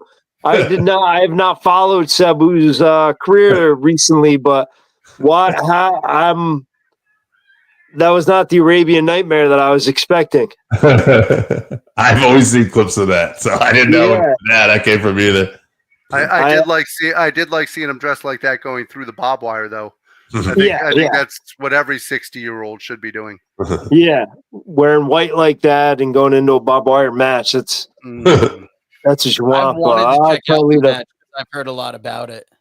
Yeah, I haven't seen the whole thing. I've just seen stills, and I'm like, why is he cosplaying as Shane McMahon? By the way, from what I heard, he almost didn't even make it to the match. Oh wow, yeah. Sabu wouldn't shock me. Oh yeah, that's the first thing I asked too. It's like, oh, you made it, yeah. Speaking of train wreck matches, there's also a match out there. One of your other favorites, Minoru Suzuki versus Butterbean, who couldn't even walk. The DDT Universal Champion, Minoru Suzuki. Excuse me. I watched that match. That was garbage. And no fault to Minoru Suzuki. Butterbean could barely walk. I don't know who booked it, but any gas. In fairness to Butterbean, was still huge. In fairness to Butterbean, in his prime, he could barely walk. Oh shit! God damn! Look at Pat McAfee. Does JD McDonough play into the final moments of this match? Where's he at? Oh, I don't know what his injury, what his status is. JD was still out injured. Okay. This would be a hell of a time to bring him back, even if he can only get involved by pulling somebody's foot. Yeah. That's I was just thinking about him. I was watching some of his suplexes today in a brief clip. Well, he's such an underrated wrestler. He is. He's fantastic. The Irish Ace. All right, let's see what Braun's setting up here. Another spear, gotta be. Oh, nails it. Oh my God. Here comes Dom, though. Still going for that 619. He nailed it. There you go. I don't see him beating Braun like this. He's not pinning Braun. Oh, here comes Finn. I was about to say, is John White's pick about to be correct here? I was going to say, with all the people in the match, there's no way Dom's pinning Braun. No, and not that fashion, though. He wasn't going to 619 him and splash him and then beat him. It's going to be like, he gets laid out, he sneaks a win. I would have thought it would have been cool if you were going to do it. Breaker hit that spear, he drop kicks him out and then gets the pin. He just hit the freaking coup de grace. But and hit Dom. Oh, Holy smokes! He did it! Holy shit! that is I awesome. could tell you guys are on a delay, so I didn't want to pop too much. But holy smokes. Nice. That is awesome. Look at George Kittle going crazy for me. Wow. I think George Kittle hasn't actually left. I think he's been there drinking overnight. He has been, yeah. Wow. That is fantastic. Oh, and to bring up another note about the AAA sale, former guest of the show, Roy Lucier, big AAA fan, he actually had sent out a message saying he hadn't heard anything about the sale. Wow. And he travels regularly to Mexico. He'll be up front at shows, has talked to Maricelia Pena. So, like, if he didn't know about it, that kind of shows you kind of how tight-lipped they've been about it. I mean, this has got to be a face turn for Finn, right? It's got to be tomorrow, at least, right? Yeah. Oh, interesting. Yeah. Tomorrow night will be the night after WrestleMania too, and they like to do typically big angles and stuff like that too. So big angles, big debuts. Mm-hmm. That's what I actually, honestly, was thinking. We're going to see like Cobb, Rusev, Aleister Black. I mean, although Randy Orton does need an opponent, so again, one of them could be tonight. But I mean, there's got to be somebody for Randy, right? yeah, that would be quite a storyline. Just shows up. Nope. See ya. No, nobody actually accepts the challenge. All right, guys, I'm going to be right back. Quick bathroom break for me. Tell you what, that ended up being a hell of a match. Told a great story. Yeah. That's fantastic. I almost feel like we're cruising through tonight's card. Oh, it's going quick. Where's Liv? Why isn't she out there celebrating with them? Getting ready for a tag match. Ooh, yeah, it's a good point. So Dom's not important to her. That's what I'm hearing. That's what it seems like. He's running back down to celebrate with his fans. Yep. The crowd's actually cheering for him. Look. Yeah. Is this his first championship? Maybe it ends up being his first championship singles. Yeah. Okay. Well, he had the North American title in NXT. Oh, yeah. That's right. And tag titles for the main stage. That's right, yes. Mello is money. Could Dominic break away and be the baby face in all this? They could end up doing that, especially with the crowd reacting the way that they did.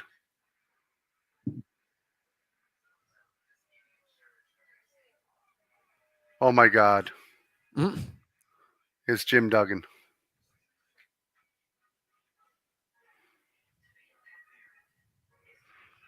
All right. So what match do you think is going to be up next? I'm guessing ladies tag match, and I'm going to say that's why Liv wasn't out. Are you thinking Becky Lynch? I had heard rumors about that, and it would be a big return. I mean, they have worked together in the past with their Irish backgrounds and with her being responsible for helping with the training of Lyra Valkyrie. It would make sense. So Valkyrie, too, she could be a double champ. Which would be interesting. Could be double champ. Which is interesting because I think she's a solid worker, but it's not like she's got this great promo skills or I say, like, oh, that's going to be the next big star, What if Becky comes out like she's going to help her and ends up turning on her to be a heel like her husband? I'd like to see, what is this here? These are people that are watching in that. Yeah, so these are it's that Dallas thing. Theaters where it's like you almost feel like you're in the crowd almost. Oh, yep. You get that interesting look. What are they only in Dallas and Los Angeles? Yeah, there's only like 3 locations altogether. There's Kobe Covington. Yeah, he's a D-bag. He ain't shit. Dave's favorite fighter. Metro Boomin. That's true. But wasn't he in the car with Cody before that Bad Blood pay-per-view? Like something they were doing? I did some fast forwarding last night. Did they show the Boy Meets World cast in the crowd last night? I saw a lot of pictures. I didn't see it on the show. I guess their podcast, they did stuff about WrestleMania weekend all weekend long because they've been there. Yeah. Go ahead. No, I did see a promo shot of the podcast, Pod Meets World, in the stadium. Yeah, I know they interviewed like Liv and Dom. I saw Topanga was dressed up like Danhausen. She's actually really good friends with Danhausen. Oh, yeah. She's actually, so oddly enough, out of all of the people on the show, she's actually a huge wrestling fan. She used to go to independent shows.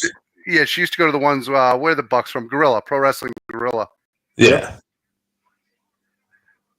I thought I heard that she went to a Beyond show or an Evolve show one time too. Yeah, she would go to Evolve. She's actually the reason why they were at the last event that they were at, the Netflix.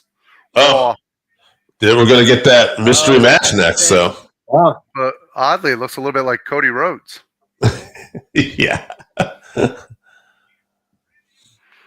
Oh my God, maybe it's Ted DiBiase Jr. I do have to say, we were talking before about WWE, AEW, and people switching talents and all these different things going on. And I think Jake and I, we talked about this too in the group text, but I was disappointed that we couldn't get Sting there for Lex Luger.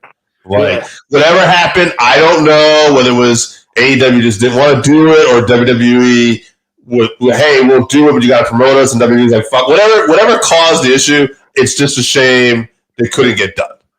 Yeah. Yep. Yeah. What if it's Sami Zayn because he took out his friend Kevin? Oh, that's an interesting theory. Yeah, because Sami's not on this card. Yeah. That's right. Sami's not. Yeah, I didn't think of that. Just something to think about. Yeah. And it's kind of tough, too, because if it's not a debut, does it feel like a letdown as a mystery opponent? Well, it's not like a Rusev. It's funny you say that because it made sense, but I was kind of like, I don't really want to see that. Like, I want to see somebody else come in. You know? I agree. Well, and it has to be fairly big. I mean, it's Randy Orton, for Christ's sakes. It's too easy for it to be a letdown. Mm-hmm. But I mean, it feels Randy's like probably going to win this too, though. It feels like they were setting up Solo Sikoa. Randy was also one of the people that Triple H thanked in his Hall of Fame speech. He said that developing Dave Bautista and Randy Orton was part of what made him enjoy giving back and developing people like NXT and stuff of that nature. And that without Randy being the pain in the ass that he was in the beginning of his career, that he wouldn't have learned how to deal with some of the things that he's learned to deal with. I always remember he told the story because I think it was Mark Jindrak. He was the one they were considering bringing in for Evolution. And they filmed a promo with him. They did. And I guess Randy and Mark, when Randy would get around Mark, they would be very immature. And they were in the car. And it's like, I think it was Ric Flair and Triple H are there. And these guys are like making animal noises and like slap fight with each other. And I guess Hunter looks over and he goes, "Did you and Harley always do that?" At Rick? And Rick's like, "Nope." You know? And so he realized that, you know, when they got Mark out of the equation, you know, and they brought like Batista in, it just seemed to be a better fit, especially with Randy. But I always thought I heard that. I was like, well, bummer for Mark Jindrak, though, because like he was a great athlete and like, you know, I'm sure he always, man, like, well, if I could have just got that shot, you know? Yeah. He had like, a good took career it away in from Mexico. Yeah. Possibly still the best vertical leap. Like in drop kicks. Yeah. The problem is people forget that when you're you have an opportunity like that, you're literally under a microscope the whole time. So if you're acting like a jackass, Randy Orton had connections that saved him with his father and stuff like that. Mm-hmm. Mark Jindrak had nothing. Yeah. No safety net, no. If Randy Orton didn't have the background that he did, you think he would have been given as many chances as he was? No, definitely not. Yeah, I mean, it's probably just a case of Jindrak, and a lot of those guys sometimes were probably always great athletes, probably the big fish in the little ponds a lot of time, and then you connect with somebody who's immature like Randy was probably at the time, and then it just backfires because it's like, nope. Crowd's about to go crazy. They do love them Randy Orton. It's been kind of what?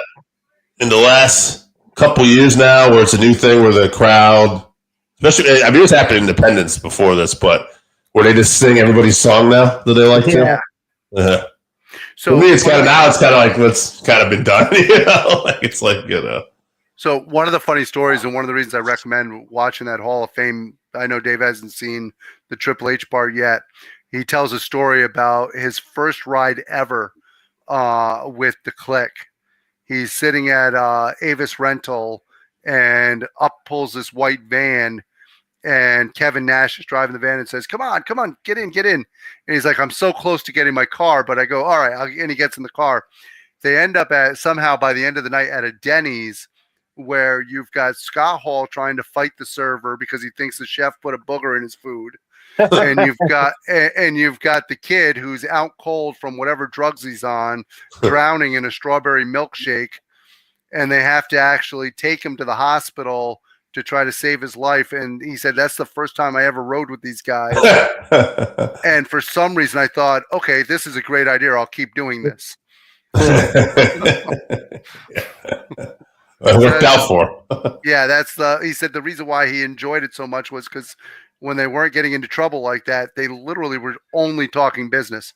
He said the funniest thing is Scott Hall, every time they would get in the car, Scott Hall would go, okay, tonight, guys, we're not going to talk business. And then he would go right into talking about whatever match you had. Right. And picking it apart. He said Scott Hall had the greatest mind for matches because he could simplify anything. I remember Ricky Steamboat talked about his Hall of Fame about a guy he was sitting on the plane with, a young man breaking into business, and he's like, Ricky, do you got enough elbow room? Gave up like his seat by the window. Do you want to sit here? He was polite, and he talked to him, and he picked his ear about wrestling, but was very respectful. And Ricky was like, Triple H. And I was like, oh, okay.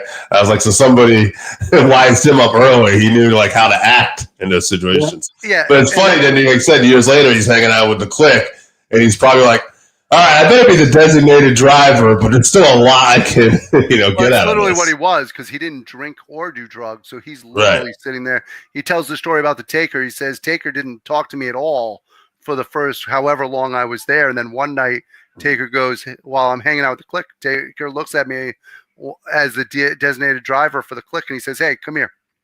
And he comes over. Taker puts up 2 shots of Jack Daniels, one for him, one for Hunter. And he knew from that point on that he would be okay. He said it was the worst thing he ever had to do because he had to gargle the Jack Daniels.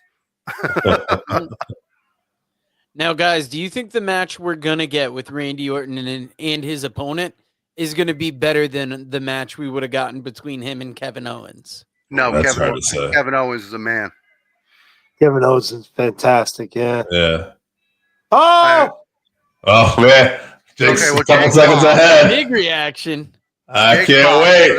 I'm right there. I'm looking at the door right now. Let's see who's still waiting.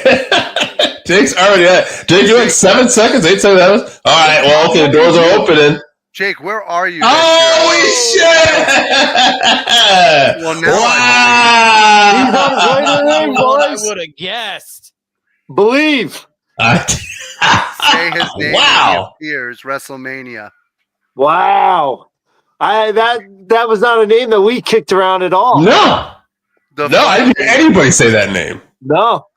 But you know what's funny? We've been talking the whole show about the freaking talent relations, and we didn't think of the TNA Heavyweight Champion. So, somebody must have said his name. He's here. Yeah. I thought of this guy with the Royal Rumble because I was like, all right, if he gets eliminated, it's whatever. But I don't. So that's why I'm kind of fascinated because I don't necessarily see him coming in to beat Orton.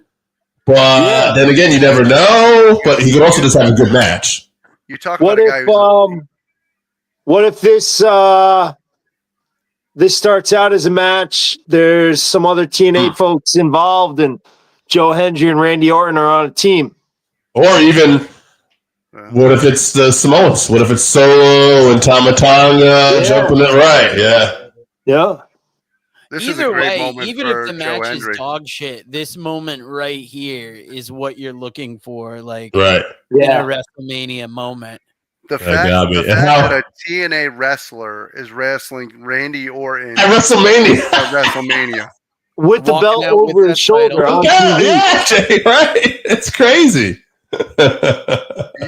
This is a bigger money-making moment for TNA than any advertising they could get anywhere. Wow. Yeah. I got it on mute. Is it it's not for the belt, or is it? No, I don't think it's for the belt. We haven't seen anything for that. I have it on closed caption. It's not for the belt. Okay. No, I heard they did mention him as TNA champion. Like they said it on commentary. So it's even a step more than they would have done before. Yeah. Yeah, I remember when Taz beat Mike Awesome and showed up on SmackDown and Job for Hunter. Job for Hunter. Yeah. I remember when Ric Flair showed up and they had to blur his belt. Yeah, even the tag team belt that day. Oh, Rick actually had a thing going on with the promoter. He said, "Well, fuck you, keep the belt." I was like, "Fine, I will." Showed up. Who was that? I guess that's a little different. That was Domino's guy. Yeah. Fuck, what's his name? Oh man. Hurd. Jim Hurd. Yeah, Jim Hurd. Yeah. I hate that they have that Wingstop up there. Now I just want Wingstop. This is not the match I was expecting. I thought it was Malachi Black or Rusev or Rusev. Yeah. I thought it was Malachi Black for the longest time, and then with the whole Rusev thing, I was like, well, that makes sense. So I am still going to pick Randy Orton in this, though. Yeah. Oh, yeah. He had his own WrestleMania shirt, too. So that's crazy. You could go to a merch stand and get a Joe Hendry shirt. So if Randy Orton wins tonight, does that make him the number one contender to the TNA World Championship? Yeah, I think it should. I would love to see him pop up on a week of TNA TV and at least make the claim. I know they have a live show coming up. I might even be this week. They're going to do a live TNA. That would be something right there. Have Orton show up, and then you build a program, and Henry could beat him on a TNA show. That would be great. Yeah. The thing about Randy Orton, right? Orton challenges Henry, and then what is it? Frankie Kazarian steps in and says, "No, you have to go through me." Randy versus Kazarian would be a good match. Yeah. The thing about Randy Orton right now is I think he's enjoying himself as much as ever. These tights, by the way, that Orton's wearing, where it looked like stuff he was wearing when he was younger, like some of his. And I noticed this is his 20th WrestleMania, and he talked about that in an interview recently. So I wonder if that's something there. Yeah. Yeah. Remember, he came back from pretty serious back surgery to do this. Unlike the non-serious back surgery. Yeah. Draping DDT. And he also, my God, look at the shape he's in. Bigger than ever. Of course, he started off so young. He's only in his early 40s also, I believe, like 43. Mm-hmm. Oh.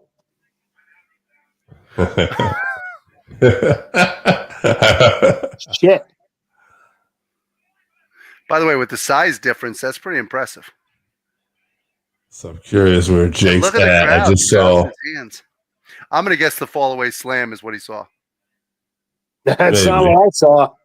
Oh. Oh, the RKO. That's what Jake saw. Oh, that's too bad. It was still a great moment. Think about how happy Joe Hendry's got to be. Mm-hmm. That's a great that is a TV moment though. That RKO right there. Yeah. Yeah, they did it right with that look. It almost kind of makes sense from like a character standpoint. Like that's where he messed up. Like he was doing well, but I hope they play into it with something. I like the idea. Maybe Orton comes to TNA. You know. Well, you also got to realize this right here, what we just watched. Is the greatest moment in Joe Hendry's career. Oh, for sure. Well, this is the Royal Rumble. Yeah, this would probably be. This has got to be bigger than the Royal Rumble. Yeah.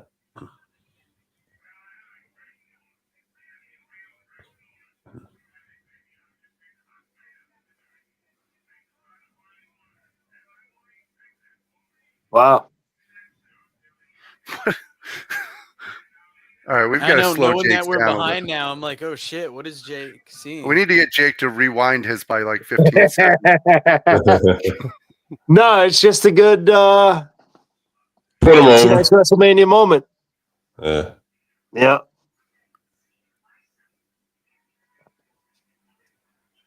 He looks emotional. Yeah. He should RKO him again. Good. Really put him over. RKO him again.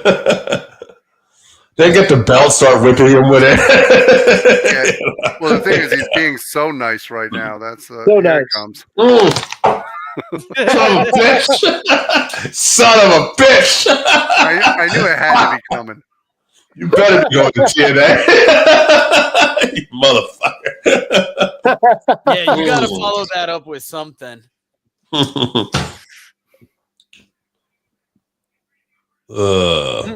Yeah, he's got. I found Shane McMahon, by the way. There's TNA doesn't let Joe Hendry do that, right? Unless there's some sort of Randy Orton's doing the Joe Hendry. Something, yeah. Tell me that guy's not having more fun than ever. Yeah. I mean, I think TNA allows it to happen because it has their championship on a big stage. Joe Hendry's enough of a character where he could lose in a moment like this and it doesn't hurt him. That's true. I think it'd be fun. Even if you don't want Randy Orton, let's say, okay, he's such a big star, you don't want him to get pinned on there. Why not bring him involved in the Frankie Kazarian thing, having a triple threat? He does a TV leading into this. You make him part of a big match. He helps bring some tickets to the show. And Henry either beats Kazarian or Kazarian beats Henry, and Orton's just a part of the match. And it's just, Well, the fact of the matter is with Randy Orton, no matter who your TNA champion is, no matter who they get, no matter who gets pinned by Randy Orton, you're not hurt. You just got to wrestle Randy Orton. Oh, yeah. I agree. But I just think there's more you could do, too, still. So, and I hope they do it. That's all. Yeah. Maybe I'm just a little more like, I still like to be very protective on a company's champs. Like, hey, can we get this back a little bit? Right now, Dave has loaded mashed potatoes, and he wants gravy for the top. I do. Take care of him. Oh, something's coming to Los Angeles. Oh, you know what's coming? SummerSlam is coming to MetLife. Yeah. There's a rumor that WWE Women's Evolution is coming back, and it's actually going to be at Mohegan Sun. Oh. Yeah. So, ironically, as much of a pain as it is how far I live away from you guys, I only live 2 hours from MetLife. I know that because I was at the mall at MetLife last weekend, and it took me exactly 2 hours to get there. Wow. So Money in the Bank, June 7th. All right. The same weekend as that Worlds Collide pay-per-view. Yeah. Okay. That's a big weekend. 3 p.m. Worlds Collide. It looks like NXT and AAA, yeah. Yeah, Dave, we're not going to fuck around and do a watch-along on that weekend, are we? 3 p.m. and then Money in the Bank is 7. Do we have to do the Worlds Collide in Spanish? Because I will start Rosetta Stoning it right now. Okay. By the way, I can't stand Travis Scott. That's Travis Scott isn't even his real name. That blew my mind. when I found out that was his stage name. What's his real name? Not Travis Scott. Jake's like, damn it! I wasn't a backup question. I think let Scott Travis buy a copy of the 13th round, and then maybe we'll give his first name. Yeah. Oh no, is he gonna perform? Maybe Travis Scott is reading the title poem from the 13th round. I don't know. You know what we should do right now while Travis Scott and all this stuff's on? Oh, wait a minute, is it coming back? Did you hear his real name at one point? What's that? Did you hear his real name at one point? I can't hear you. Oh, sorry. Did you hear his real name at one point? Did you know what his real name was? Or? Yeah, no, I looked it up once, and Travis Scott's is, I think he was on Conan O'Brien or something, and Conan was like, Travis Scott's not even your real name? He was like, come on. How do you get a rap name Travis Scott? Jacques? Yeah, it is. It's Jacques Berman Webster. The third. Hey, I thought it was Jacques Cartier. As a card-carrying member of the Jacques Club, being my real first name, I appreciate that out of Travis Scott. Hey guys, before we get into the Logan Paul AJ Styles match, Jake, do you have another poem for us? I will read. Let's go with A Night in Ketchum, since we're talking about Jacques. A Night in Ketchum from the 13th round, 6 foot swells. I was turned around and out of my mind the night I found Ernest Hemingway's grave. In a stupor, I'd stumbled the street and visited every bar still operating that he drank in. In one joint, I pulled up a stool, ordered a cocktail, traveled back to 1952. Neon lights, mixed drinks, reliving memories I never had. Then I crossed the street and drank a beer with a retired couple from Massachusetts. We watched the Red Sox game at Whiskey Jacques, my namesake. My actual birth certificate lists Jacques St. John as my legal name. Anyway, I decided then and there that I'd drink a rum and Coke with Papa anytime. No guns, though. That's where I draw the line. That's A Night in Ketchum from the 13th round, 6 foot swells. Nice. Thank you for dropping another one on us. Dude, Randy here dropping another comment on us. Say his name and he appears. I hope he's talking about Hemingway. Hey, imagine if I could just say Joe Hendry and be like, hey, read the poem on page 27. That would be incredible. No, I've always, as someone who is a fan of Hemingway's writing style and his lifestyle, really cool. Yeah, when I got to Ketchum, I did some research on the town because that was kind of a town where I was coming from Seattle and I was going into Montana, maybe. Yeah, Ketchum's in Idaho, right? Yeah, Ketchum's in Idaho, and wherever I was coming from Seattle and going somewhere, but I decided to stop off in Ketchum, knowing about the past with Hemingway.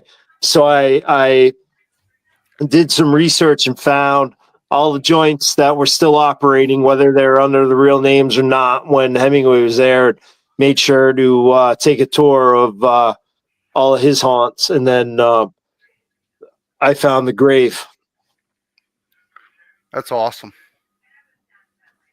That was a fun night. Huh. Well, the thing is, Hemingway went to so many places, whether it was his time in Paris, his time in the Keys, his time in Ketchum, Cuba. Absolutely. I mean, without Cuba? Anybody? Well, wait a minute. What was the question? Has anyone ever been to Cuba? Oh, God. No, I would love to go. Yeah, me too. Yeah. I had a friend years back, and she was from Cuba, and her husband got married in Cuba, and they would tell me different stories. In fact, my favorite, I bought was down in Mexico and I bought some Cuban cigars. This was probably 2002, maybe. And I brought some Cuban cigars home and gave them to my father. And I said, when do you want to smoke them? And he said, well, we'll smoke these when the Red Sox win the World Series. And I said, well, I want to smoke them now. I don't want to. I've already waited 86 years. I don't want to wait any longer. And then 2004, the Red Sox won the World Series. Yeah. My father went into the bedroom with his key and he unlocked his humidor. And he said, you ready to smoke these cigars? And I said, absolutely. Wow. That's pretty wild. I was thinking about that in the time frame. I'm like, wow, that would have been only 2 more years. Yeah. The odds were not in your favor, though. I would have definitely been upset with that. That point, like, you never want to smoke these. I paid a pretty penny to bring these Cubans home, so I definitely made sure that the Red Sox, like, they had some work to do. I'll tell you what, Logan Paul knows how to market himself. Yeah, Jesus. Yeah, that guy, he's got the pro wrestling mindset. Definitely made to be a heel. Yeah. Oh, absolutely. AJ, I'd like to see AJ get a win here, and I'd like to see AJ show up in TNA. You know, he deserves that'd be great. Yeah, it's funny because Karrion Kross is a heel, and he's been kind of like, you know, he sided with Logan a little bit here, but he's also been saying things like, where's that AJ? We need that AJ. You need to do it for all of us. So I'm like, is he going to help AJ win? It almost doesn't make sense because Logan is not going to be a babyface. Yeah. Like, how does this play out? But then at the Hall of Fame, when AJ walked by and they crossed each other, Karrion Kross made it sound like he wanted to kill him. So yeah, interesting. So Jake, AJ, who do you guys have winning this match? Because I got Logan Paul winning. I think booking wise, I would go Logan Paul. I don't like Logan Paul. I like AJ Styles. But I love AJ Styles. Yeah, if I'm booking the show for the next show, then Logan Paul has to win, I think. Yeah, that's kind of where I'm at. Like, I figured they're going to put it on Logan, but it's at the same time, it's like, man, I love AJ Styles. Well, AJ's a first ballot Hall of Famer. Remember the Royal Rumble when they didn't even know if anybody would know who AJ Styles was, and then that music hit, and then I Am Phenomenal, and man, that was every indie wrestler's dream right there for AJ. Like, that moment was unbelievable. That was one of the most surprising debuts and entries in Rumbles I've ever seen, because other than when they were doing the Monday Night Wars and it was WWE versus WCW, I don't remember them ever bringing the guy in under the Vince regime that had no prior experience in WWE just show up.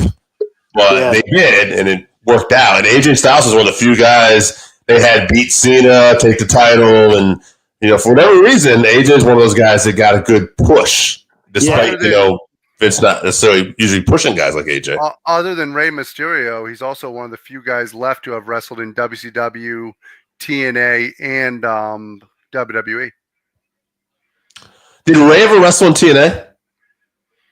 I thought Rey did. Maybe not. I thought he made an appearance. But I thought he made an appearance when he left WWE. I could be wrong. I don't know. But he's also one of the few guys who period WCW and WWE. Real WCW, not WWE, WCW. Yeah. Well, Rey was in real ECW too. Yeah. I don't think AJ was in ECW. I could be wrong. You know what's funny is WWE and AEW both do this sometimes, where they kind of allude to each other. And AEW had talked about Bobby Lashley being an 8-time world champion. And I'm like, what fucking world titles are we talking about? Because I didn't know. Because, like, I knew he was a WWE champion a couple times. But then I looked it up. And some of the world title we're talking about was the ECW version of the world title. And I'm like, oh, I wouldn't even, said that. But they weren't going to say it either, but they want to put Lashley over. And obviously his TNA world titles. What's up, Jess? Jess popping in on the live watch along. Hey, Jess. Guys, up, I wanted Jess? to mention, so this Hope is you like the WrestleMania. Jessica Carr in the ring.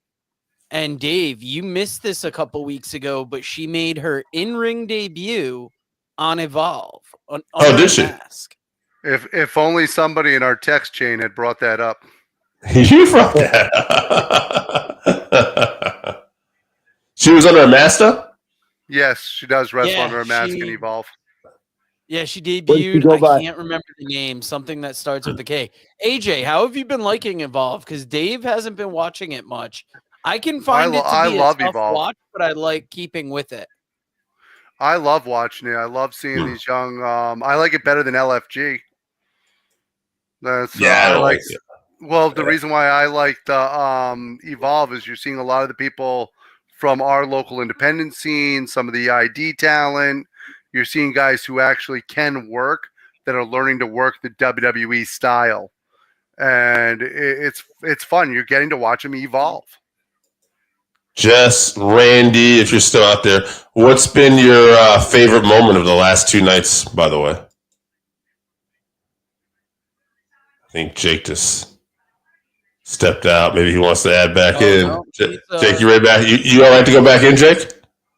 No, he's going to put me back in anyway.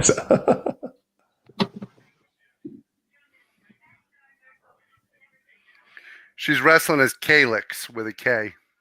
Oh, Jake was like, nah, fuck it, we're leaving. That's right, Kalix. You start asking these fans questions. Listen, you got all the takes in John here. In fairness, Jake hates Evolve. Let's see. I think Jake's ready to go now. Jake, you back, baby? You thought Jake was out. He's back for the 13th round. I thought they pissed you off trying to talk about Evolve. I was joking. I said, I think he was big leaguing us. I started taking fan questions. He's like, fuck out of here. I didn't even hear it. My phone goofed me up. I got you.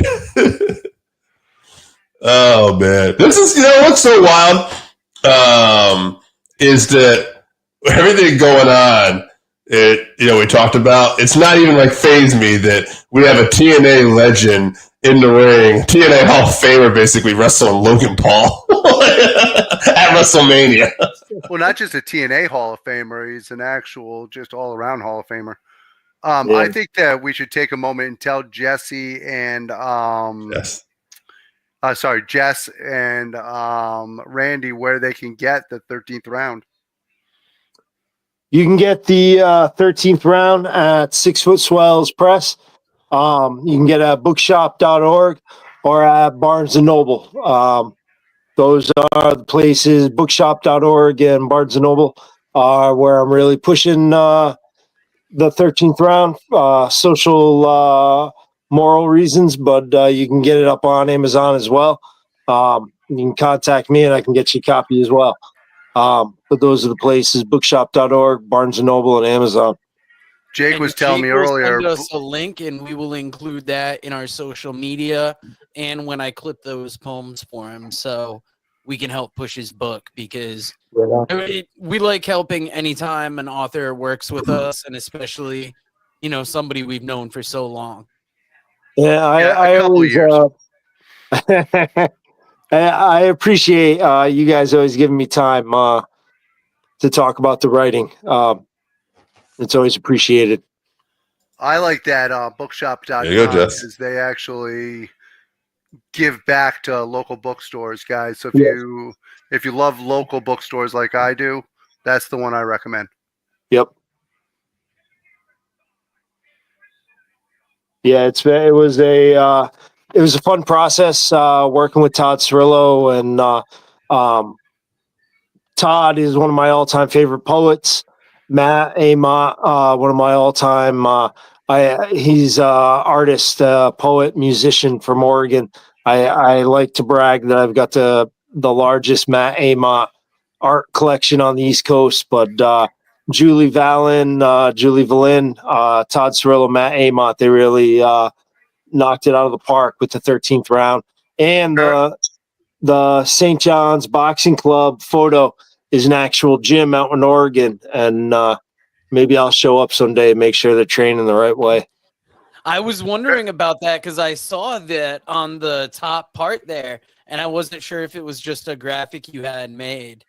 Yeah, all the pictures are from St. John's Boxing Gym out in Oregon, outside of Portland area. Julie Valin, just an absolute rock star, did the cover. Fantastic. I couldn't ask for a better piece of art than what she did. Nice. What I can tell, though, by your explanation before about the book, can you give another quick synopsis about it? Because this is your first one since your collaborative effort with your fiance, Lips Leave Scars. Am I correct? Yeah.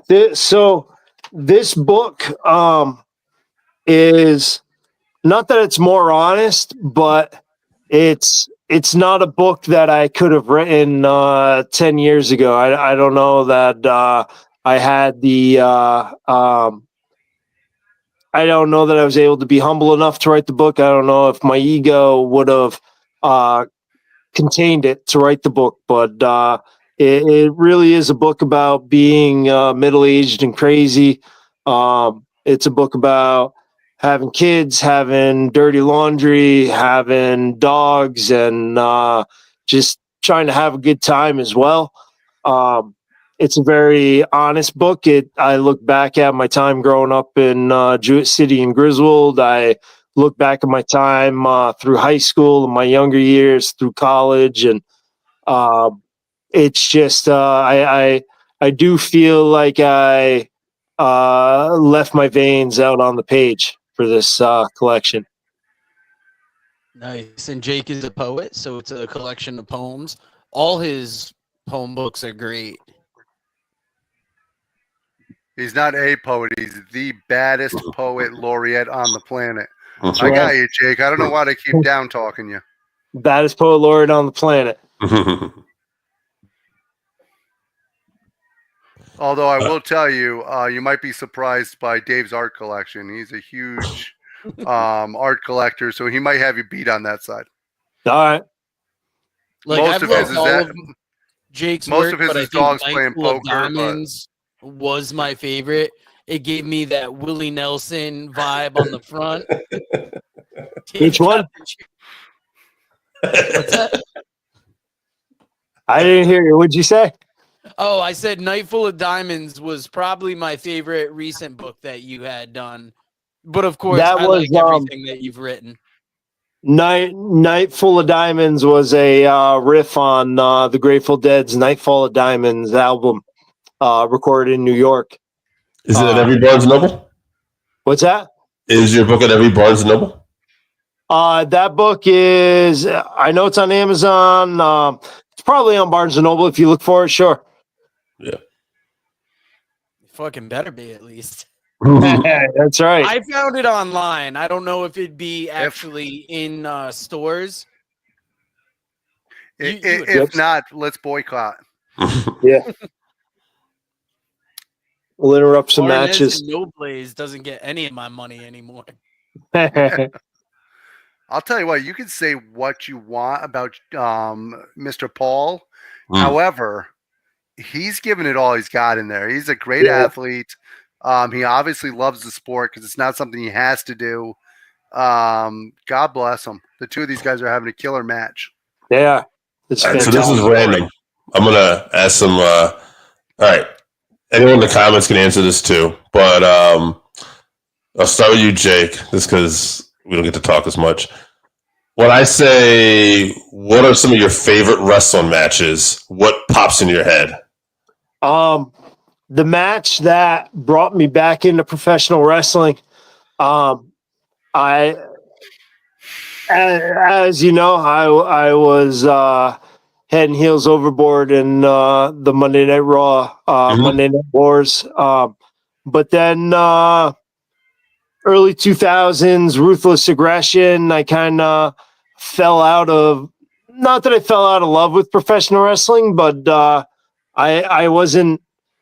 It wasn't the professional wrestling that I remember. And then I watched Wrestle Kingdom. Kenny Omega, Kazuchika Okada won. Yes, and that was the first match that I could remember since I was a little kid, where I was popping at every pin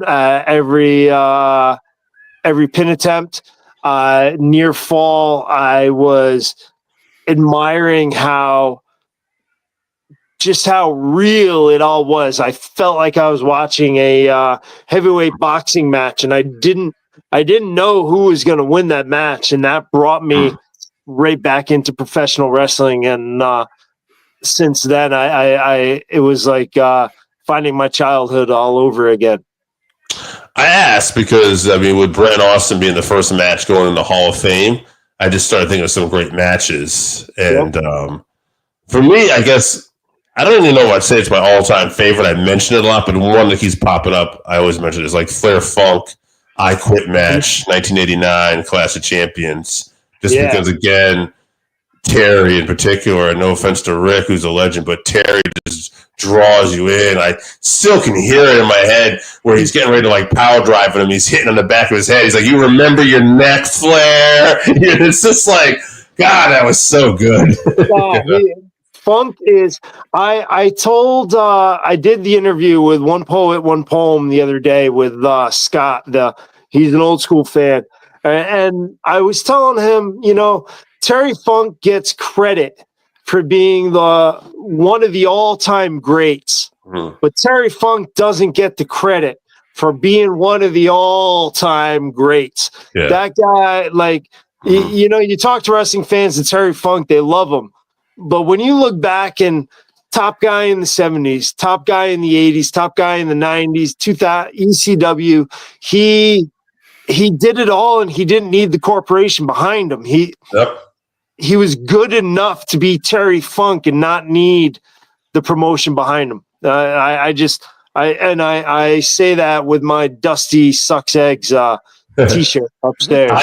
By the way, responding to Jess real quick, it is annoying how good Logan Paul is on the mic and naturally in the ring. He shouldn't be that talented with that little experience. Oh yeah, just watching this replay now of like some of the stuff he's executing, the athleticism and as for a match that first drew me in, and one of my all-time favorites, I go back to 1987. It was a Saturday morning at 9:05, and I remember seeing for the first time the Mulkeys versus George South and Mike Jackson, and that match really just drew in my interest. And to this day, I don't think I'd be a wrestling fan without it.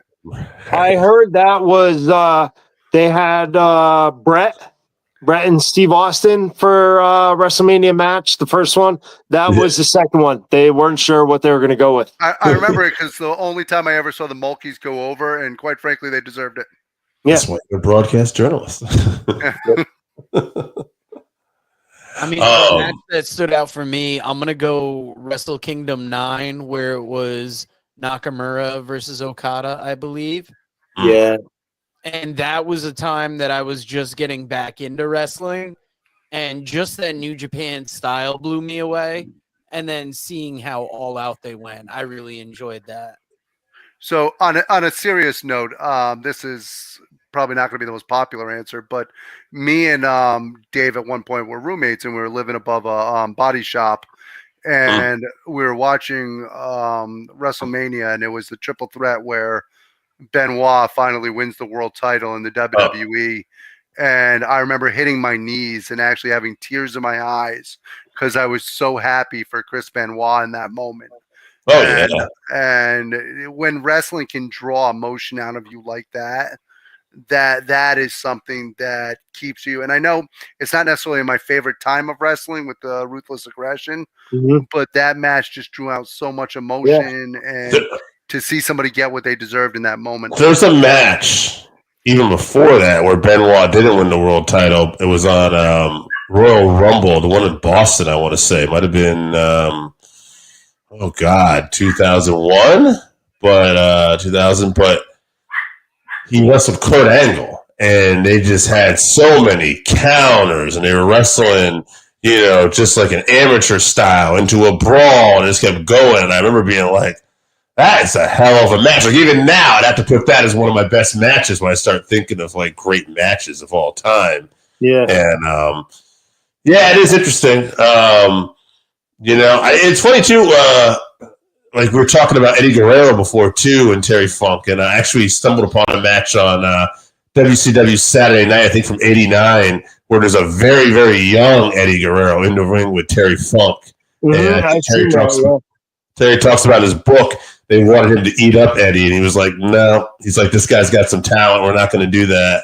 And I was like, "That's Terry, right?" Terry always just seemed to kind of do what he wants, like you said, and kind of like was able to get the best, and he made everything kind of count. Well, all you got to do is think about the transformation from Eastern Championship Wrestling to the ECW that we obviously grew up on, and he was so instrumental in evolving the talent and so giving of himself in that time period. He's somebody who could have been just a champion the whole time. Oh, Logan Paul going for the Styles Clash here. And he made a decision to help grow talent like Shane Douglas, Taz, Sabu. And AJ returns it. Almost no sells the Style Clash and hits one of his own. I like that. Who's this dude? Oh shit! Oh wait, Jake's a little ahead.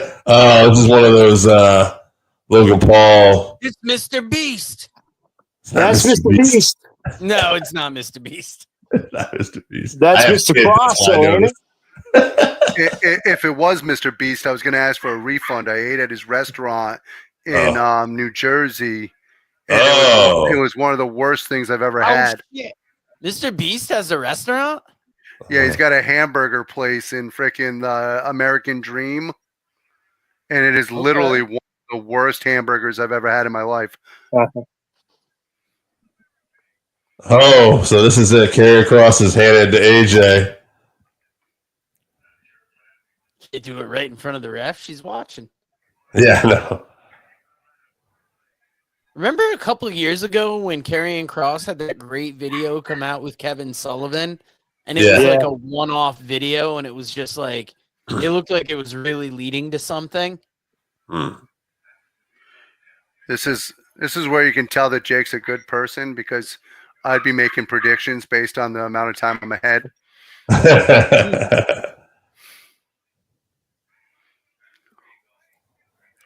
I'm not going to say anything. Okay. I do want to. Wait, so is Logan going to just win this outright, and maybe that's the story? It's the story, yep. Logan wins. And now Karrion's going to be like, which really doesn't kind of make sense, because no, Karrion, you can't win with just hitting him with the brass nuts in front. Not to be a stickler here, but I get the idea here. Did anybody pick AJ? Nah. Yeah, I did. I would have liked him. I mean, he was my pick. Heart was. I didn't want Logan, but I kind of thought. Yeah. I just think from the story standpoint, and I still stick with it. I think that they're going to do something here where Kross is going to probably convert Styles. He's got to be, yeah. I feel bad. Maybe Karrion, yeah. I feel bad for Kross. He keeps trying to help the guy. I mean, honestly, if I'm Karrion Kross and they're telling me like this is the storyline and you're going to find you end up working with AJ Styles, I'm pretty stoked. Yeah, absolutely. Yeah. Especially if they're going to be a team or work together. Yeah. Hey, I got to dip out for a couple minutes, but I'll be around later if you guys want to catch up. That sounds good, man. Thank you very much for popping in. All right, thank you for having me, folks. Later, Jake. Good seeing you. Cheers. Adios.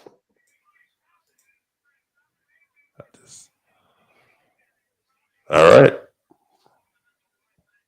I mean, great win for Logan Paul. Obviously not good for the rest of us. What do we go with Logan next, though? I mean, at some point he's got to be going for some more championships. He's Yeah. He's a hell of an athlete, hell of a performer. Yeah, Jess, we were talking about that. We were thinking it's going to be Becky with Lyra. We feel like it makes the most sense. I feel like they'll win, too, if that's what they end up doing. See, my gut says that if that's what they do, she turns on her. See, I think they team up, they win, and then they go on to wrestle Tatum Paxley and Gigi Dolan on NXT this week. That does make sense. Why would you have heel versus heel? Oh, wait a minute. They're not heels. They're faces. Yeah. Actually lends more credibility to what you're saying. So The Miz is always funny. And now I want a Snickers bar. I was surprised. I don't know if everyone saw this. Carmelo Hayes won the Andre the Giant Battle Royal. Yeah, that was interesting. And he won the Battle Royal, and Miz came back out, who was in the Battle Royal, but was like, yeah, way to go. Mellow on Miz. You don't see a lot of undersized high flyers win battle royals like that.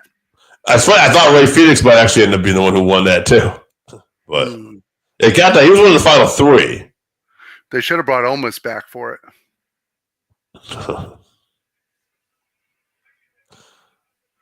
Yes, it was. I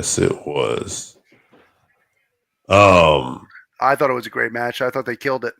How many matches do we have left in? We have the women's tag title match. The world title 3? Yep. Yeah, I think there's only 3 left, right?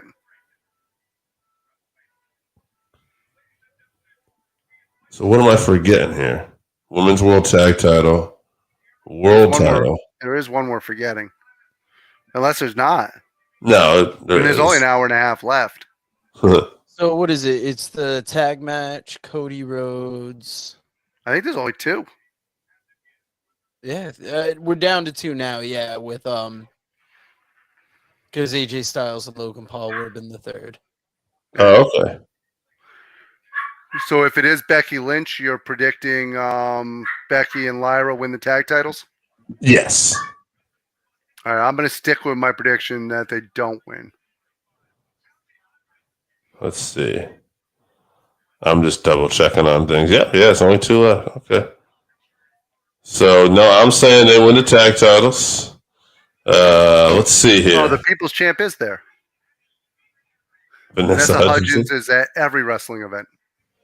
Tell me she's not a real fan. Yeah. I didn't even know she was a real person until now. And who's Rana Dugabada? He's on Rana Nadana. I was waiting for Dave to play off like he knew who he was. Terrence Crawford. I know who Terrence Crawford is. Yeah. I believe he goes by Big T. Is he a rapper or something? There he is, Quavo. Quavo. Nice. Quavo don't play.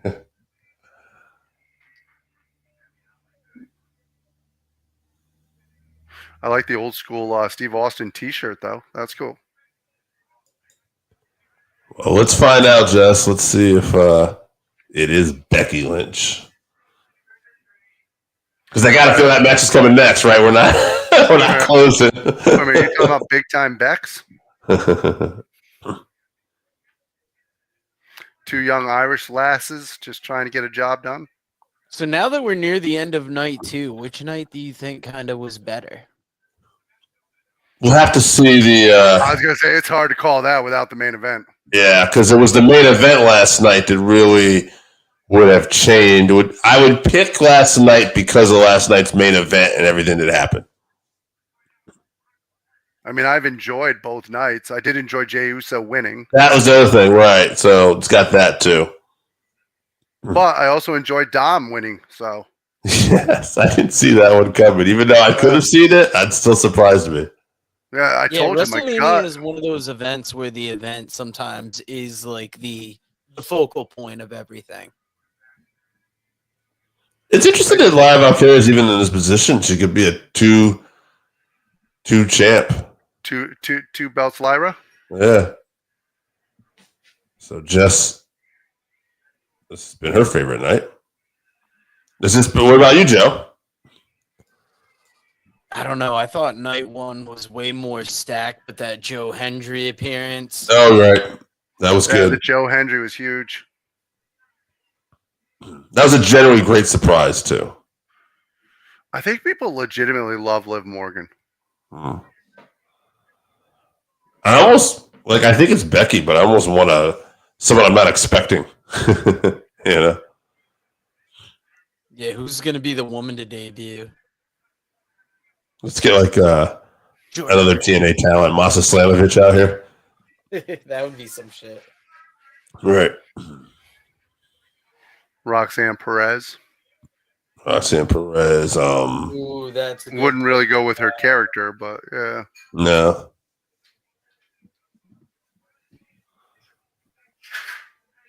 Who else? Mickey James. Yeah, I guess Mickey could do it. That'd be good. So glad I watched Mickey James take on Maki Ito this weekend. I mean, Trish is always a possibility. Oh, Trish Stratus, yep. But are we all leaning towards Becky, though? Yeah, absolutely. Becky makes the most sense. Especially with their history together. Yeah. Right, that's what I'm thinking, too.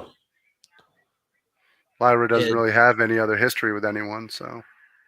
Just like my grandpa always used to say, those Irish, they stick together. Yeah. You might have had some other stuff he was saying too, huh? Of course, he said it more with contempt. Yeah, those fucking Irish, they always stay together. I'm surprised as we hear them dogs barking. Braun Breaker, where you at? Where my dogs at? Dog pound. Well, in fairness, we didn't get Rusev earlier. Maybe he's the. Well, a lot of them are back together now. So are they? Yeah. Yeah. They never officially divorced, and after they had split up, they ended up talking some more, and then they just redid their vows last month or something. Tony Khan tried breaking them up. Had them all fucked up. Hey, when did skinny Megan Bain make her way to the ring? Dude, I was thinking she had a Megan Bain kind of look to her. Oh, did you guys see that Megan Bain this week wrestled a woman that was just about her size at Spring Break? She wrestled a woman named Bozilla. This woman was like just as tall, just as built as her. It was a great match. It's definitely worth checking out. Well, Megan Bain's been on fire. Who did she wrestle at the Griswold get-together? Great get-together. Nikki Duke. Okay. Yep. NEW's own Nikki Duke. Friend of former. I don't know if we had him on as an official guest on the show, but I gotta tell you right now, I'm glad that Jake's not here because he would already know who she's teaming with. I enjoy that sometimes because we played it off well. We didn't know what was going on. Oh, well, we know now. It's big time best. Well, and she also did a good job of selling it because she was telling people basically her wrestling was done for right now. Yeah. She was on some improv thing a couple weeks ago where she was like, nah, I'm just doing this now. Now, AJ, having been at a WrestleMania, how big must that pop be? How loud must it be in that arena? So it is weird. Like in Philadelphia last year, the pop, it's not like you hear on TV. It instantaneously feels like the roof is coming out. Wow. Liv is crying over it. I'm crying too, but it's because I got soap in my eye. Some real emotion here. That's why you don't bathe often. You don't get soap in your eye. I got a stepson who agree with that. And in case Joe's wondering who I'm talking about, he likes trampolines. I'll just say that. I didn't even have to guess. And hopefully he's not watching. No. I don't know if we're delayed too much. Maybe a few seconds, Jess. But our friend Jake was like 10 seconds ahead of us. And what does her jacket say? Something business. Big business, maybe? party in front, business in the back. I do like that her hair seems to be back towards her natural color and not that bright red. Well, she's in great shape still. I was afraid she had really let herself go. Interesting, right? She's coming back, big baby face and stuff like that. Her husband turned big time heel last night. Yeah. I mean, after last night, he might be the biggest heel in the. Think about it. She could always win those titles and then turn heel later, perhaps. Absolutely. Boy, how good was Paul Heyman? Even though we saw it coming at setting up those low blows last night. How good is Liv at selling how upset she is? Yeah, I said Jess is pretty ahead of us. That's all right, Jess. Don't worry. You just comment. We work with this. The funny thing is, the three of us seem to be right on the same. I know. I'm surprised. Yeah. We're notoriously slow. We're not trampoline slow, but yeah, I've been notoriously slow since my days in special ed. That's ironic. All right, well, maybe one of us is trampoline slow. We're gonna have to clue AJ into that story later. That's been that might be an off-the-air story. It is. Oh, it 100% is. To protect the innocent children out there. Is Liv wearing a choker that says Dirty Dom? I'd like to see. Looks like she has nipple rings. Like outside of the outfit, not inside. Right. Well, that's the least painful place to put them. I know. We're broadcast journalists, not perverts. Yes. Oh, right. Yeah. I thought for sure Becky was gonna, be afraid and run to the corner.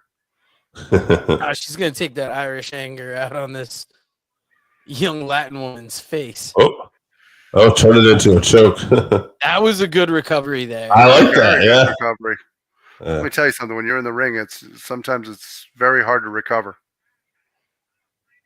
And especially like I've seen some like more indie shows this weekend where just the timing felt a little bit off all around on certain spots. Yeah, I saw Jade Cargill this weekend also. I'll say this too. If the baby faces win here, I'm even leaning more towards we're going to see a heel win at the end here. Dave, I know you're not a big fan of Lyra Valkyrie. But I actually think she does have it factor. I think she's good. I just don't know, I don't know. 2 belts. Yeah, I get you. I just don't, is she going to be a world champion, though? Like you were telling me earlier, she's no Chelsea Green. Chelsea, she has star quality to me, though. Chelsea could be a world's champion. Yes, I could see that. Matter of fact, sometimes I think it's a shame she's not. She'd be a great heel champion, especially with Secret Service. Lyra's not bad, but I don't see her as a top level talent necessarily. I don't see her as the head of a division. Lyra? Yeah. Yeah, that's what I'm saying too. I'm actually glad that they have the women's Intercontinental and U.S. title now because I'm this is a great belt for somebody who could put on good matches, but maybe it's similar to Raquel. Yeah. There's something lacking with Raquel. I agree, but Raquel has the size, but yes. But I would agree with that. But then you got Liv Morgan, and I feel in characters though, they're they exist, but do they really stick out? Mm-hmm. Whereas both Becky and Liv obviously are. Yeah. Yes. No, everybody likes Lyra, but to varying degrees, I think. We don't love Lyra. I think I'm probably the biggest fan of Lyra out of the three of us. I just like the way she wrestles. I like the way she works. Her power is underrated. I've seen her do lifts that I'm like, wow. Yeah. She seems like a genuinely nice person, by the way. Obviously, I don't know her, but some people, you get you feel they're not playing a character too much. I feel that way with her. I feel when missing the shot on that one.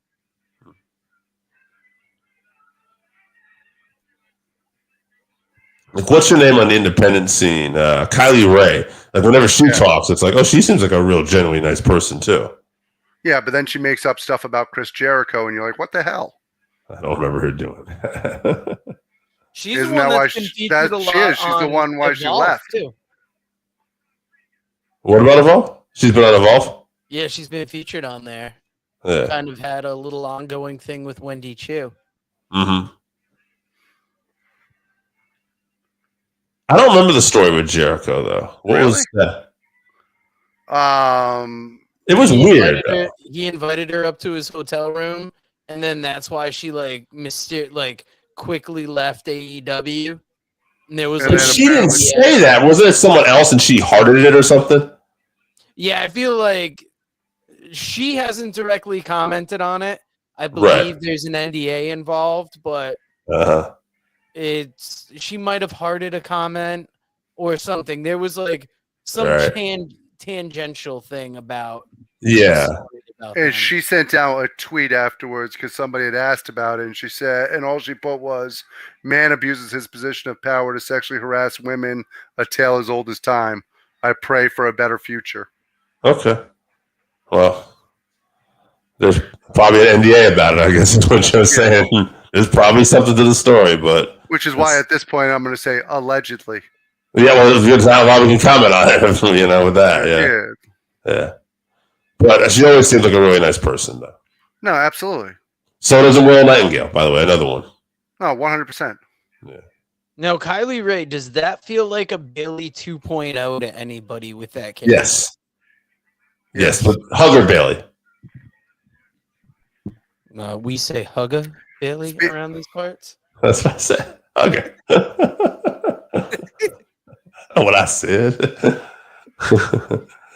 Oh man! Speaking I was of, about to make a hard R joke there, but it didn't feel right in this moment. Speaking of Hugger Bailey, I don't know if you guys remember the young girl from that Izzy Moreno. Oh, we do. Yeah. She has been actually making a name for herself. She actually just got her first match against a WWE ID talent. Where she was I think she became a WWE ID talent now. Yeah, did she sign for it? I know she wrestled in the tournament, but I don't remember seeing that she signed it. And I know she's been positioning herself towards it. I haven't heard anything official, but it feels like it's got to be so close. Okay, but I don't know if you've seen her work. How much of her work in the ring you've seen? She is actually really good. I believe it. I've seen pictures. She's been working at Mission Pro too with Thunder Rosa and other people too.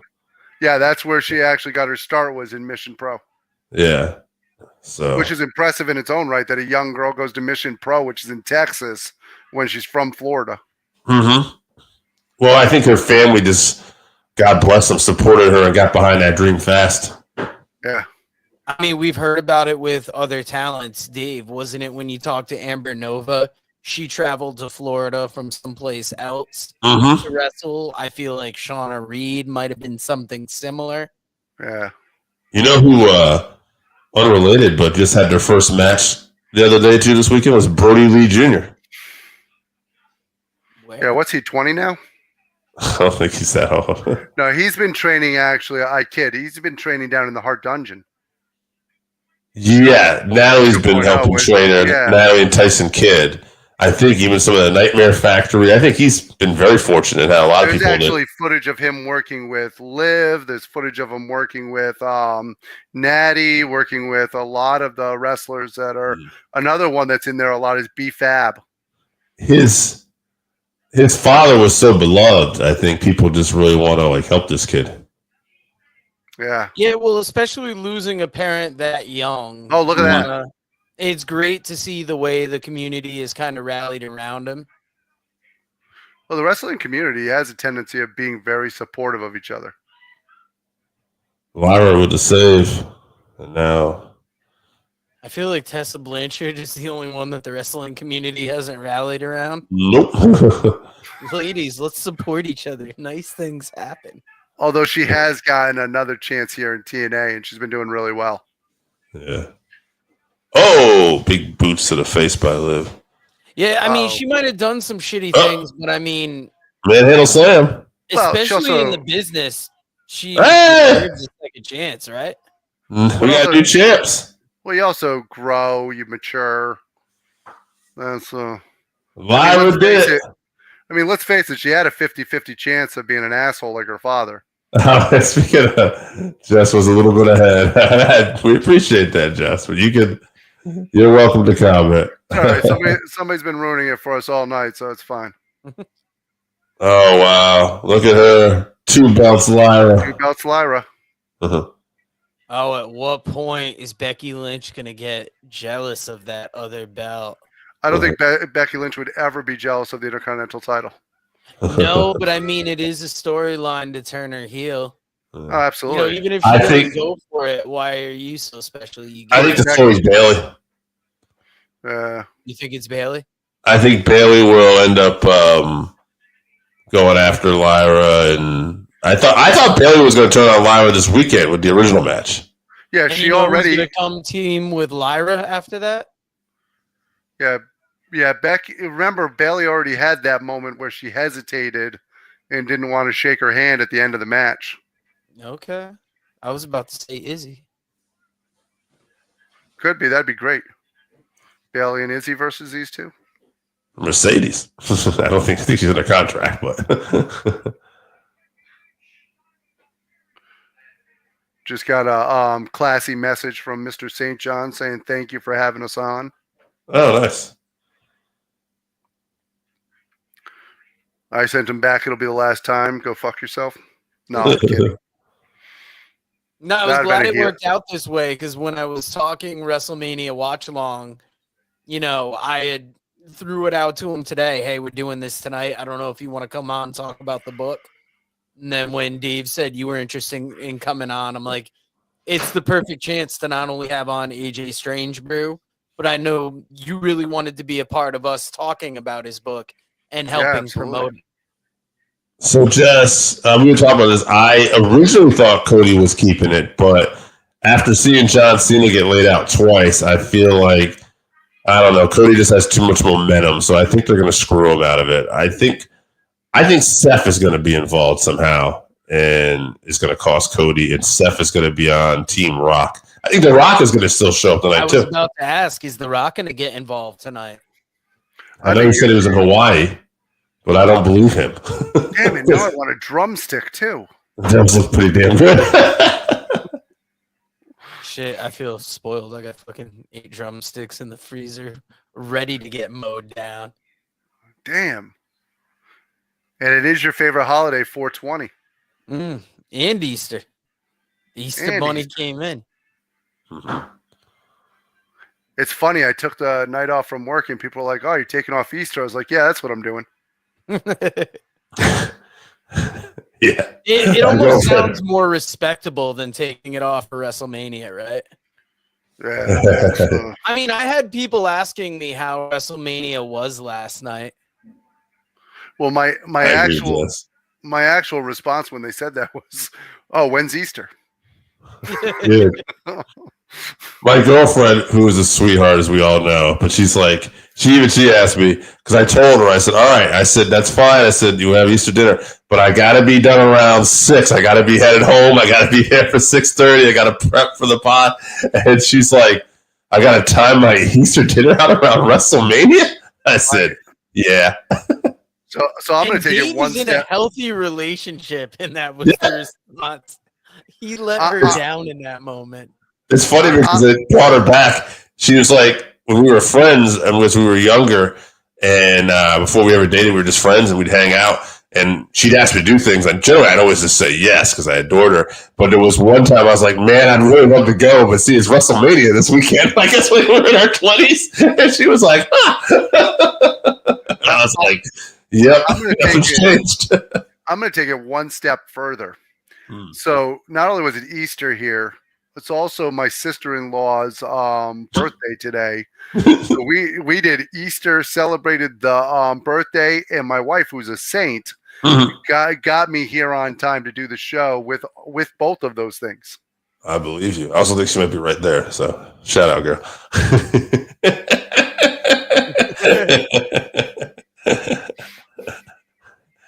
Oh man, Dominic Mysterio was seeing highlights of him off camera. That's fucking right, we did.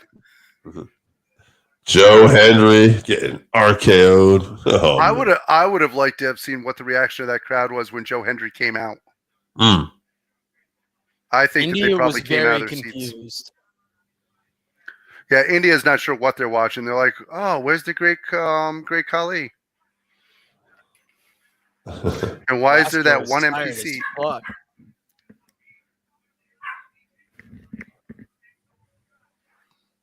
Yeah, it's 10 a.m. in Japan. They're doing good. And if they're watching WrestleMania, who's watching what they're supposed to be watching?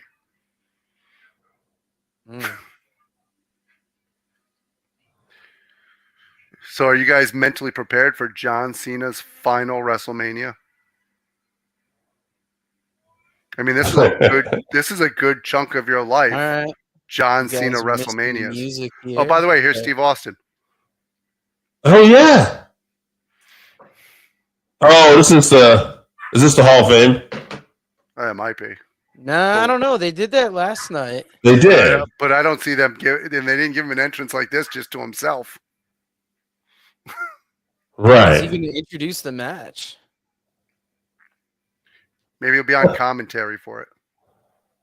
Which goes back to my theory. Right, I was thinking about that. Just not the entrance song I was expecting. Yeah, no good. Tell you what, he looks in good shape. Yeah. So here's the funny thing. You said Steve Austin said, I'm officially retired. I don't, work anymore. Yeah. I could still see Steve showing up and doing one more match. But when John Cena tells me he's retiring after this year, I do actually believe it. Oh, I do too. Yeah. Oh, he crashed it. Oh, you knew it was bound to happen. Yeah. He was cruising around that fucking ring too. In fairness, that's a he very. He can't even put it in reverse. In fairness, how happy are those people that they didn't end up in his lap? Business for itself. Give me a cold one now. Other than the gray and the goatee, basically looks the same. All right, guys, I'm going to take one more bathroom break, and I'll be back. What do you think is the chance that he's about to announce tonight's attendance? Yeah, well, that's what they had Sean do last night, so that'd be my guess. And how pissed off is he that he's not going to have the four-wheeler to ride back? There it is. 63,226. So that's a 2-day gate of around 125. Yeah. I wonder if they're going to give the 2-night number. Not too shabby. Yeah, it was interesting. We talked about Jake St. John's book, but former guest of the show, Keith Elliott Greenberg, just came out with a great book, Bigger, Better, Badder. And it's a book about WrestleMania 3. Oh, wow. Great book because he really highlights, he takes you through the territory system, takes you through wrestling at that time. All that WWE put into making WrestleMania big and how WrestleMania 3 kind of was the official end of the territory system. Well, yeah. It got so big you couldn't go back. Yeah, people forget WrestleMania 3. You're talking about, what, 1988? I believe so, yeah. So you're literally the territories are on their last death breath. You've got only 2 years left to AWA. They're dead in 90. UWF is already sold out to NWA. Oh, yeah, they cover all that. They cover UWF, AWA. They talk about the Von Erichs. It's a very thorough book. It's definitely worth checking out if you enjoy wrestling books. Oh, 100%. That sounds great. I got the audio book because I wanted to be able to listen to it and try and talk about it somewhat this weekend. Yeah, I like audiobooks. I hate the person that narrates it, though. Because they'll get like wrestling names fucked up. They'll say things like, I want to say they said like K-Fab at one point. Oh, Jesus. If you're going to get somebody to narrate it, at least get somebody who actually understands the wrestling business. Yeah, that's tough. They'll fuck up like wrestling names in it. Those are kind of tough.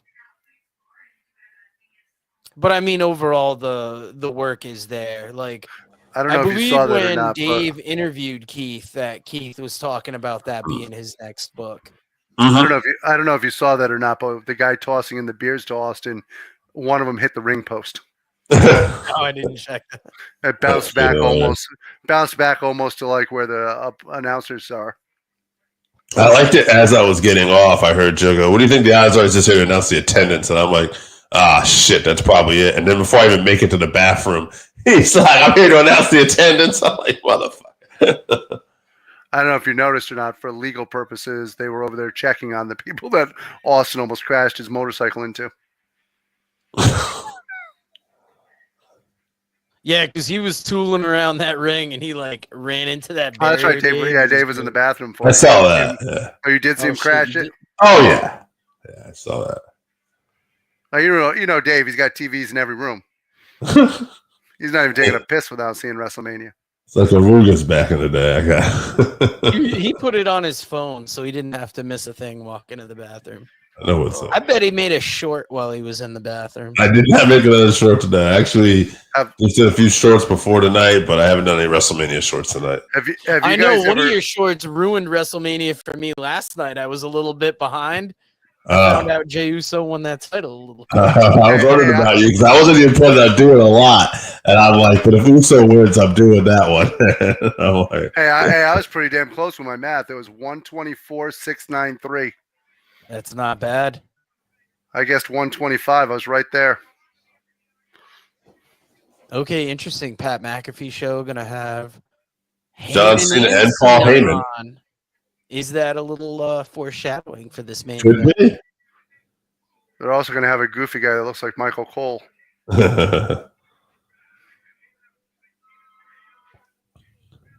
So one thing I told Dave about, and AJ, I don't know if you heard about this, but DraftKings in Foxwoods Casino had advertisements up about WrestleMania.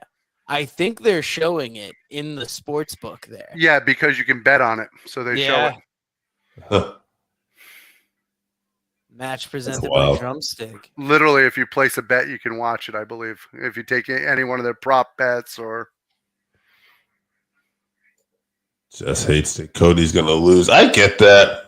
Because I don't want to see Cody lose necessarily either, but I am interested after this in a video potential storyline. They're doing all the John Cena memories right now.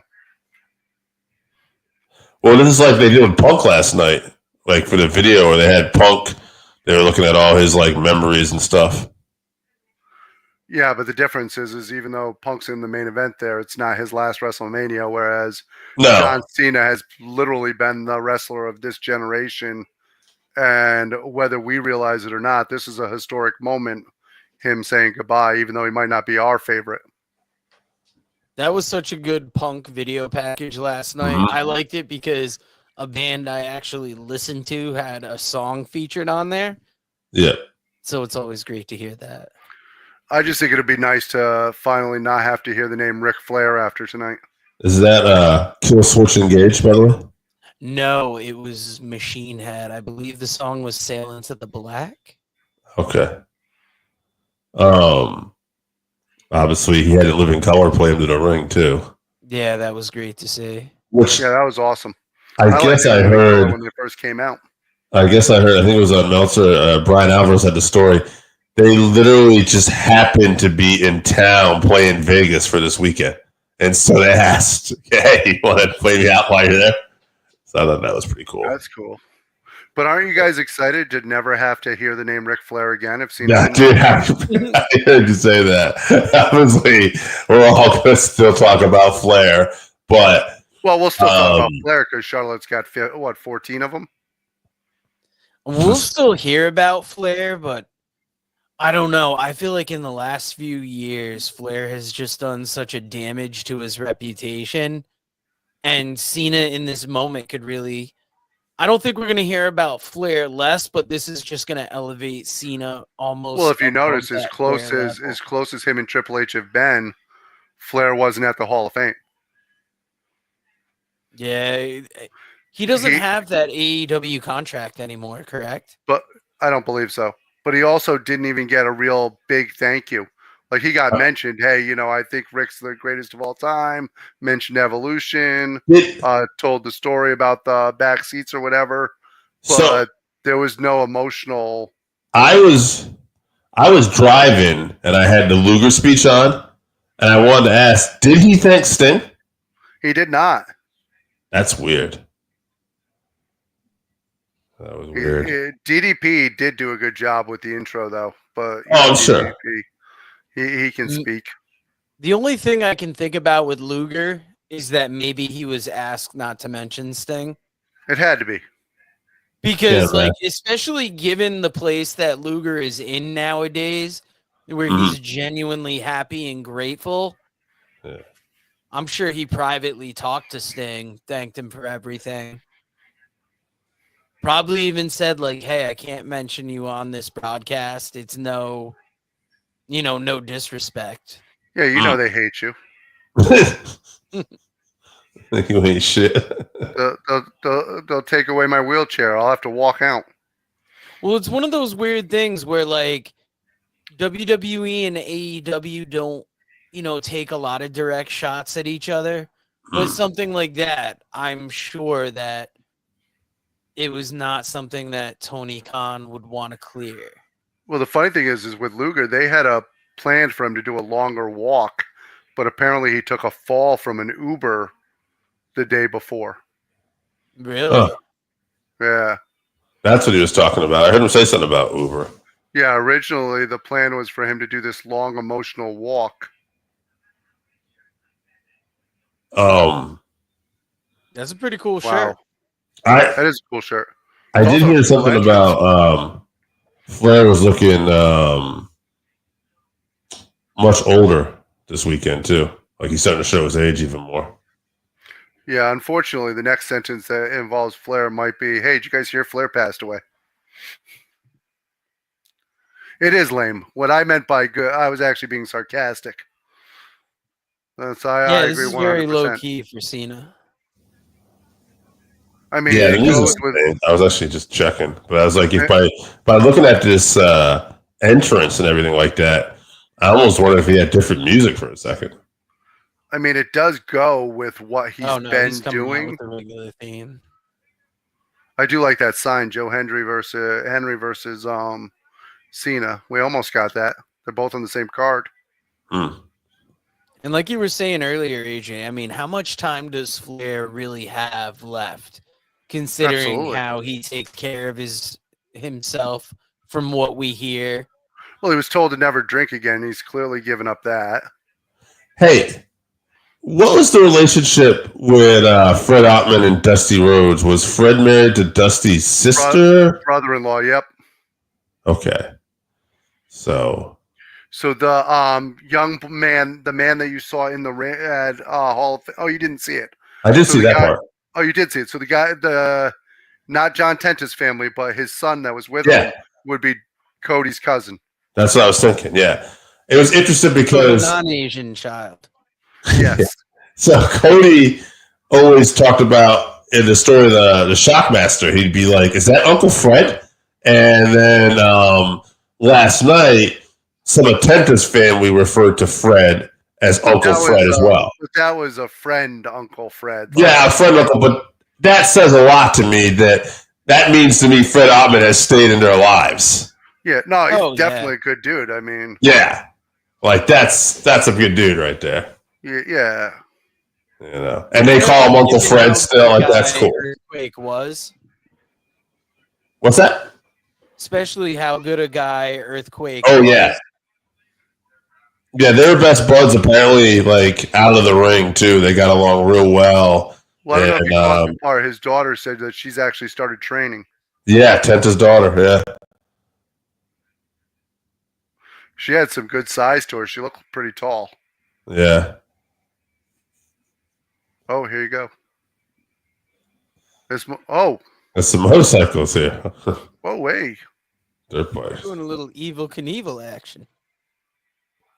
Yeah, I didn't see that coming. Hopefully Cody saw it coming. Of course, being the Universal Champion, he might get a little better entrance than. It's America El Grande. El Grande Luchador. Oh, it's the Golden Skull. The Comet Skull. Oh, this time it pops open. Oh, you thought the Golden Spirit just wrestled in Florida? Oh, don't even start. I can't. Golden Spirit. Jess really loves the Cody entrance, yeah. I'm getting the feeling Jess is kind of lame at first, but I mean, I'm getting the feeling Jess is a big Cody fan. I definitely get that feeling too. Hey, you know I'm always supportive of Cody. I loved his dad, love him, love Dustin. I love the Rose family. By the way, I don't know if you guys saw or not. Dustin and the Sons of Texas got laid out over the weekend. They got beat up by what is it? The John Hennigan and the Maxim Models and Lee Moriarty and who's the other one? Chase. Was this on Collision or on ROH? Ring of Honor. Ring of Honor. Had to be, yeah. It is. It's Ring of Honor. Oh, poor Jess. Yeah. I hear you. I mean, who knows, but I do think some way they're screwing Cody out of the title today. I like I said, I'm a Cody fan also. I like Cody. I think he gets the title back. But yeah. There is he's not. Well, he's done such a great job with it. 378 days. They've at the pinnacle of what they've been doing. Mm-hmm. He got a 1-year title reign too. I mean, it's not like they gave him a quick one. His one title reign's longer than his dad's if you put them all together. Yes, yes, it's true. Yeah, Dusty never actually had long NWA title now reigns. They're just teasing us, except for Joe. Yeah. Jess, do you have any drumsticks?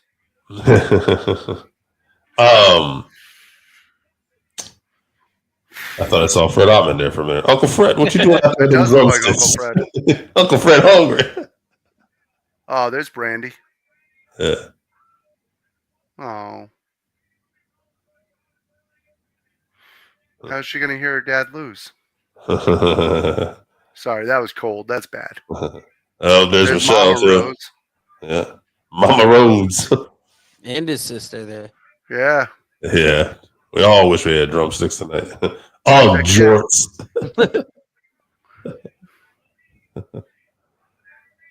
I think we all wish we were wearing jorts.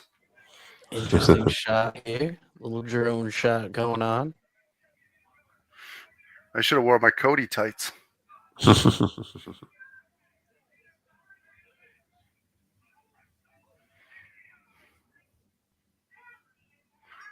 So what was the biggest upset of the weekend so far? Because it's not going to be here either way. Dom Mysterio. That's what I'm thinking, right? It's got to be Dom. Dom's a big one. New Day over the War Raiders. I don't know if I quite saw. See, I saw New Day. I picked War Raiders, but I'm not shocked by New Day. That was one of the ones I couldn't figure out for sure. I like that those two are talking about how they're going to sue because of the four-wheeler. Like, don't worry, honey. We're here. These tickets are paid for. 16 times. I give him some Ben & Jerry's too. So, Ed, this is his 17th. He could actually become 17-time world champion at his 17th WrestleMania appearance. Kind of seems meant to be.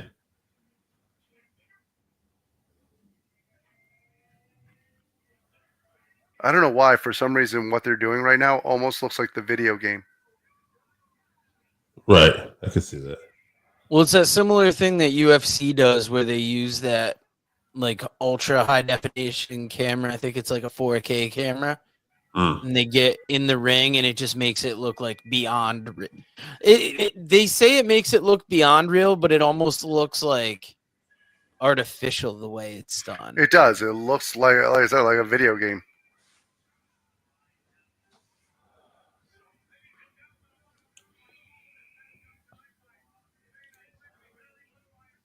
All right. Any predictions on who we're going to see? I know we're thinking Rock. Anybody else getting involved? I'm gonna say Rock, Seth Rollins, and Paul Heyman. Yeah. I mean, like I said, I could see Austin coming down and being a part too, but he doesn't have his 4-wheeler. I almost want to say that Austin tries interfering on Cody's behalf, but it's not like he's going to take a bump. Yeah. Michael Cole saying he's going to be unbiased. Yeah, we'll see. Oh, yeah, I'm sure he's going to be unbiased. Like Tony Schiavone's unbiased when it comes to FTR. You know, I asked this question upset. I was thinking about this. We talked earlier with Jake, too, about wrestlers, how great it is. Some can do really well in AEW. Some can do well in WWE. As far as wrestlers who have jumped and are doing the best, even though Cody had a great career at AEW, like, it's him, right? Like, nobody's gone on to have, like, this kind of career since leaving either promotion, right? I mean, like, good job so far, Ricky Saints, but... like, he's literally become the franchise player into WWE when business is an all-time high. I mean, Ethan Page is doing great. I mean, all these guys are also CM Punk is almost like right up there with Cody as far as like what he's done since leaving. He's done a good job, but like I think the injury a title reign, but he did get that WrestleMania main event that he was hoping for. But the problem with CM Punk is he also got injured right away. Mm-hmm. Yeah, so it's been a delay. Yeah. Whereas Cody instantaneously came in, and even though he lost his first world title shot, he's been pretty successful. Right. He main evented both nights at WrestleMania last year. Two Rumble wins, freaking. This is literally his third year in a row main event in WrestleMania, and he's done it 4 times because he did it 2 nights last year. All right, yeah. I mean, when you put it that way, it's definitely tough to. Yeah. I don't know why the vein on Royal Rumble victories bothers me. The vein on whose arm? John Cena's arm bothers me. Not that arm, the other arm. Cameraman, work with me. Damn it. Give us the veiny arm. By the way, Peacemaker's is such a great show, though. Oh, Peacemaker's a great show. You see that big, huge one that goes down the middle of his arm?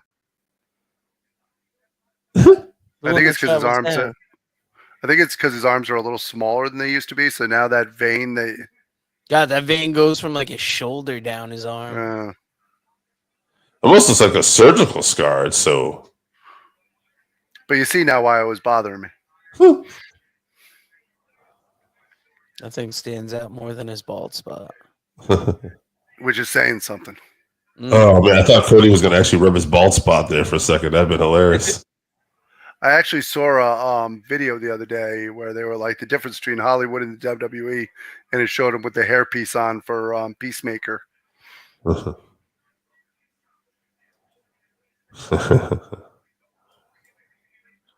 Talking about Cena. He is way too dramatic. Cena is very dramatic in his moves and his delivery and everything. Like Booker T always says, save the drama for your mama. I think this is part of his heel character, though. Oh, absolutely. It still doesn't feel like a natural fit for him. It almost feels like he has to. It almost felt like when he was doing like his regular John Cena thing that it's just him going out there and being. And this is like a way that he has to like craft a persona for himself.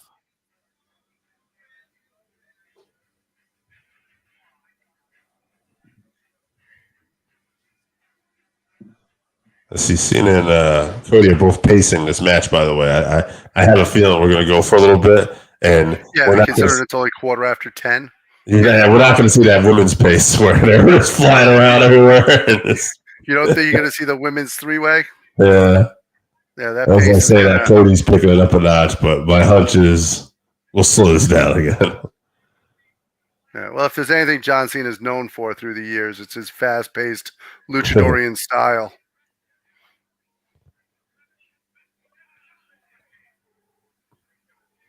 I mean, don't get me wrong, John's had some good matches, though. No, I'm not saying he hasn't had good matches. I'm just saying he's never had a match where it's like fast paced. Yeah, like for a long period of time. No. Yeah. I mean, the fastest pace he usually gets is the "you can't see me." I would say the guy who had the best chemistry with Cena in terms of just match quality was CM Punk. Sure. Yeah. But CM Punk also legitimately at one point was one of the best in the world. One of the best in the world. And he had a great story where I guess John would legit kind of like what John Cena just did to the crowd. He would I guess John would legit call the match sometimes because there's a lot of people that were remember that time period with WWE. John was kind of the guy, and a lot of times these guys were just working with John. There was a lot of young guys, and anyway, I remember Punk tells a story. Referee Mike Chioda was in the ring, and John starts calling spots, and Punk's got like a chin lock, and he's like, "I like to sit down and kind of feel the crowd." John starts yelling things, and I just look at Chioda. I was like, "Who the fuck's calling this match here anyway?" Because Punk's the heel, and I can see this like, oh, "Okay, let's see what you can and see that like he didn't mind when Punk would call the match. I guess they had great chemistry, No, I've heard that story before too. That's really good. Yeah. Because normally, for those of you who don't know, normally heels call the match. Yeah.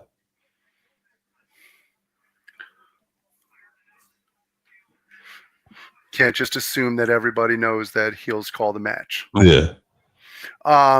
I like the fact that John Cena is wearing all John Cena stuff, including the socks. Nothing wrong with selling your own merch. And by the way, on topic, what the hell kind of shorts are those? I like that American flag on the pocket.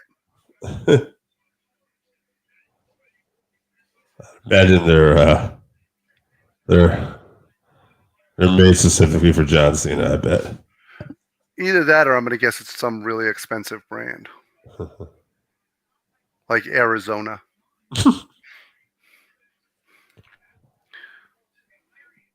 Cody's like... They're not doing a horrible pace. No. And Cody is bumping his ass off because he is a bumping machine. The impressive thing is Dustin. That's that bump from the clothesline Dustin's always done. Now, you were busy working. I don't imagine you actually... Did you get to watch NXT Stand and Deliver, or did you just hear about it? Or I watched it this morning. You did? Yeah, when I woke up. Anything stick out? Yeah. I hate Hank and Tank. The fact that they've won a tag title is just blasphemy. I think Tank has the potential. Waffle House. But I like that they had Roxanne walk out on Cora Jade. Mm-hmm. I think that'll lead to a Cora Jade Roxanne final match before Roxanne's done.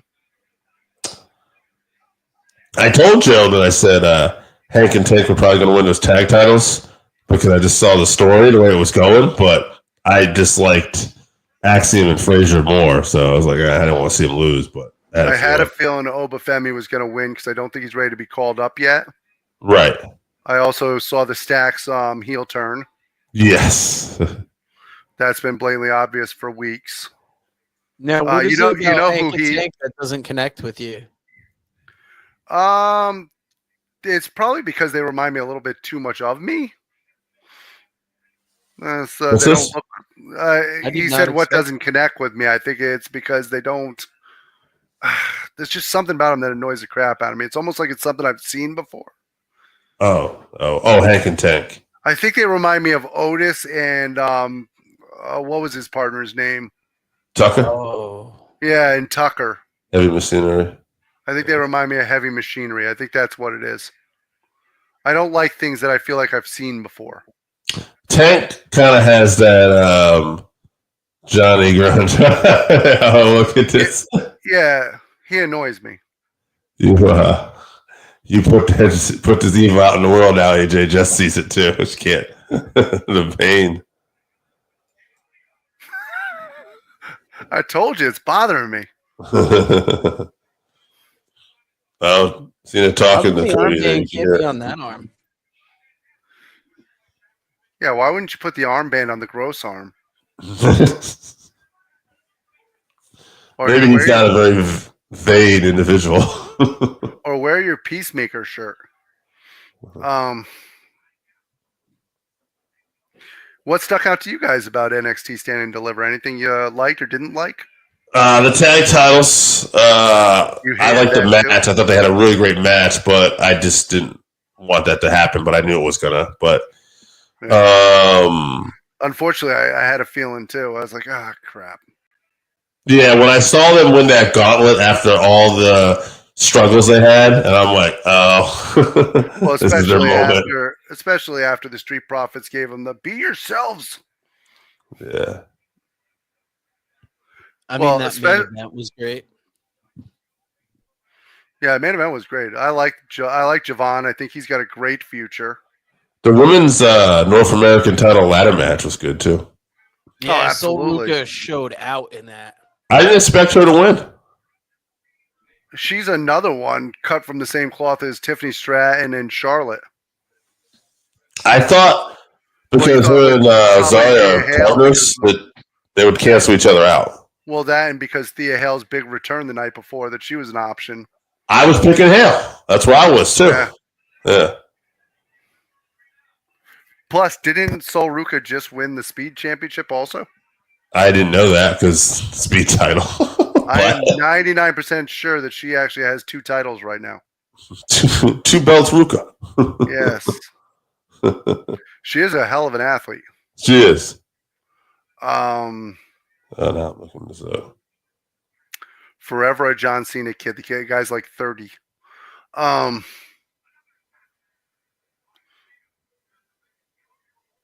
damn, get rid of that drumstick crap.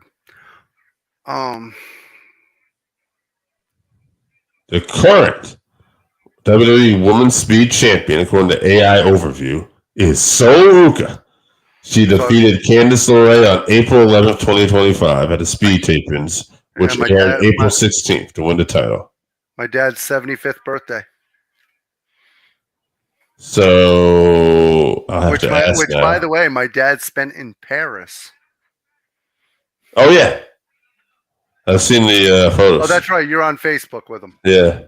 Now, who is the WWE Men's Speed Champion? No clue. Nice thumb to the eye. It's Dragon Lee. Wow. He defeated Andrade on November 15th, 2024. Dragon Lee should have been the person who wrestled Grande last night. Grande Americana. I don't know why you keep saying Gable. There is no evidence whatsoever that that's Chad Gable under the mask. I agree with that, though. Dragon Lee would have been a better fit because especially if you were going to put El Grande Luchador, El Grande Americana over. You're giving a big push right now. Why are you going to ruin the push? Right. I mean, I think Ray will be fine, but it just didn't make sense to me either, yeah. I mean, I'm sure Ray Phoenix is happy to get the WrestleMania payday. Mm-hmm. I'm sure that's what it was in WWE, too. It's like, we just got this guy. He debuted. We don't have a spot for him on WrestleMania. Something like that opens up, and you're like, oh, why not? Oh, nice drop toe hold. Somebody talked about, speaking of Ray Phoenix and stuff, too, it's like, CMLL is like the top promotion down there. That's right now, but with AAA being backed by WWE, and now Rey Mysterio, the Lucha Brothers, like there's so much talent they can just send down there too. How shocking would that have been if it just cleaned in the middle? Oh yeah, it would have been nuts. That might have been the biggest upset of WrestleMania if that's how he did it. Oh, here you go. Here, we're going to see that speed. Yes, that's true. The poster did look nothing like Gable. Wait a minute, what was that one? There was a poster and it didn't look anything like Gable. Oh, no. I'm telling you, it's not him. Stop. Chad Gable has never misled us. That man is an Olympic hero. I did like that they had somebody else getting taken out of security at MSG when he was there. That was great. Ooh. That was awesome. That was just good planning. Yeah, we got some shabby security here. I'll tell you what, they're having a good match. Yeah, Cena doing all those little heel things that'll make you hate him. That's what I'm saying. He's playing the heel well. I know people have been doubtful about his heel, primarily because his interviews have sucked. But he's playing the heel very well. I think his interviews have sucked personally, but what I think is that that they cut the big angle, and then we had a ton of time between Elimination Chamber and WrestleMania, and not a lot advanced. Well, the problem is you only had so much John Cena time also. And where was The Rock? I think we all thought we'd see The Rock, too. And they're like, nah, you don't get The Rock. He's busy buying New Japan. He was also down there buying AAA. The man's on the board of directors for TKO, you son of a bitch. You act like he's got all this free time. Moana 2 came out, which is what I'm watching next. Anybody else watching Moana 2? Seen it. Oh, that's right. You got the stepkids now. Yeah. Took them to theaters. We actually see it and then watch part of it again, I think, when it came out. That's a good dad right there. First movie I ever took my daughter to, Monsters, Inc. Oh, okay.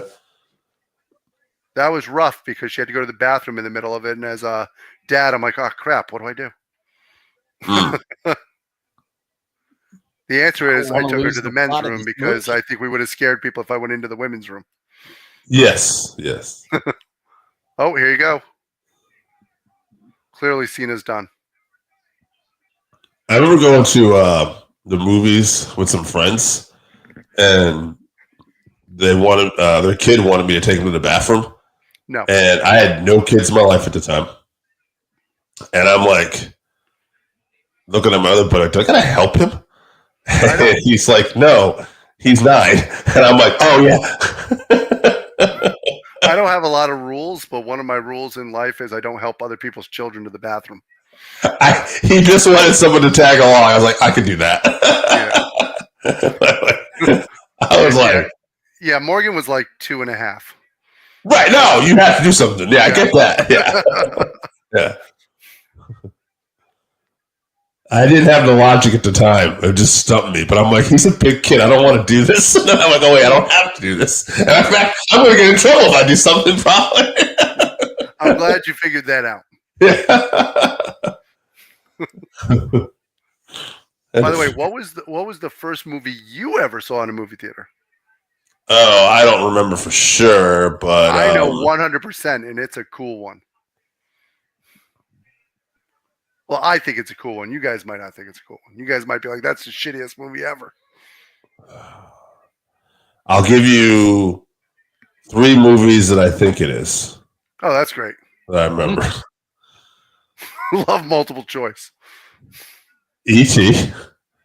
I think I saw E.T. in the theater, which if I saw E.T. in the theater, it's the first one. Yeah. Return of the Jedi.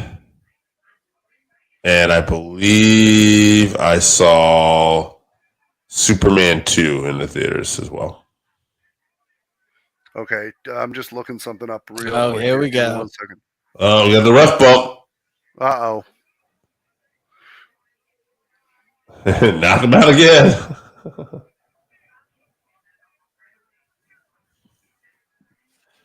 Everybody's looking. They all know. We know we're not getting a pin here. One thing I do like with these watch-alongs is that it's almost like silent movies, you know? Like we don't know what's going on, and then it's like...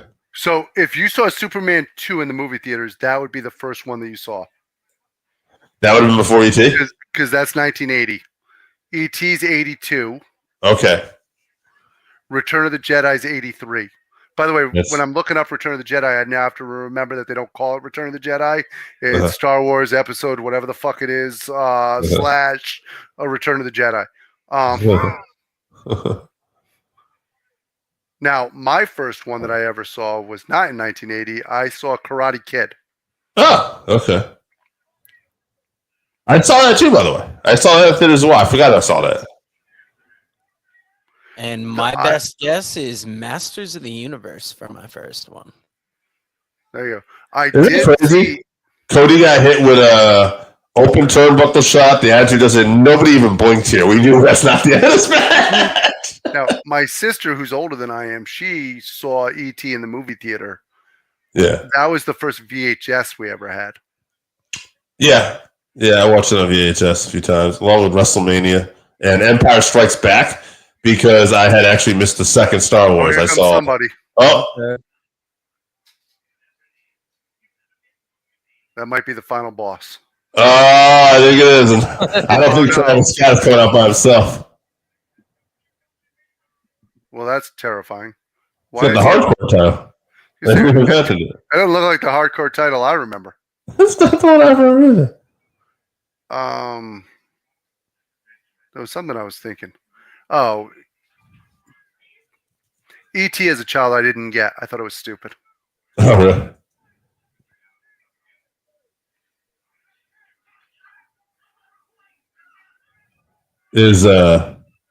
I cannot tell you Travis Scott coming out. I can't tell you how much this is annoying me with Travis Scott. Cena looks so happy too. Yeah,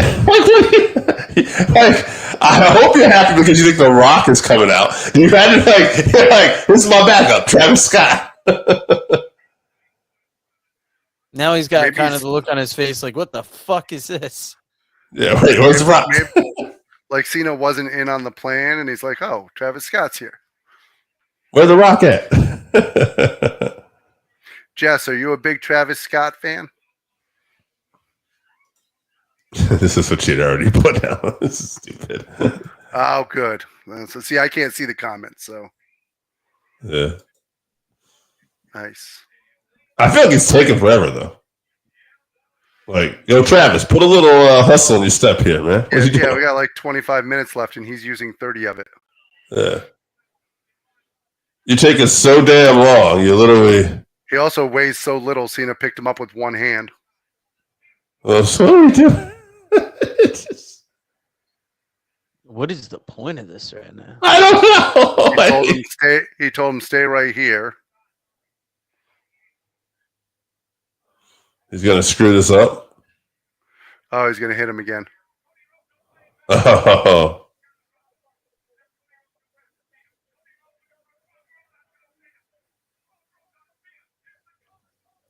By the way, if Travis Scott hit him with the ref back up, wouldn't that have been a disqualification?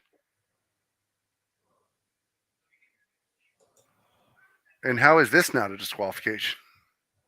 Well, I feel like there's going to be someone who comes out and make this a no disqualification match. It did say hardcore title. Maybe we didn't hear it and they turned it into a hardcore match. So he's calling out Travis Scott here. I think this is a mistake by Travis Scott. Travis about to show you what he can do, baby. Oh, yeah, jump in that ring, Travis. Come on, Travis. I mean, I will tell you, I don't know much about Travis Scott. Didn't he date like 3 Kardashians or something like that? No. Travis about to whoop that ass. Oh, no. Oh, no, Travis. I hope they went over how to take this bump with him. Oh, so cute.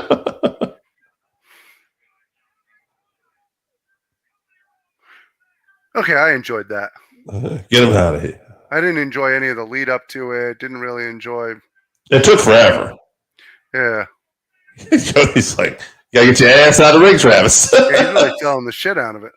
Oh, as long as that's where the involvement with Travis Scott. Dude, Cena's got the belt. Yeah, see. Yeah. Nah, dog.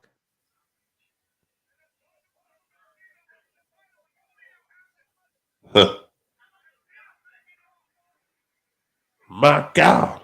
Is he going to do like the old, like, remember, it's me, Cody. It's John Cena. All the good that I've done. Maybe you saw me with the Make-A-Wish kids. Oh! Got the low blow. Idiot. All right, now Cody just deserves to lose for being stupid enough to fall for that. I think this is wasting your time. I don't think this is going to be it, though. I don't either. Yeah. Since there's no ref in the ring. Right. Just to be clear. Yeah, by the time the ref gets there, if Cody still hasn't kicked down. I just see ref call for a DQ, by the way. At WrestleMania. Yeah. What? That is it.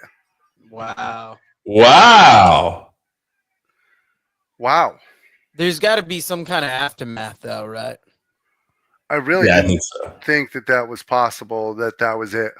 Because I didn't either. Took the ref. Look at the lady in the front row. She apparently didn't believe it either. Huh. Nice to see AJ Lee, though. Huh.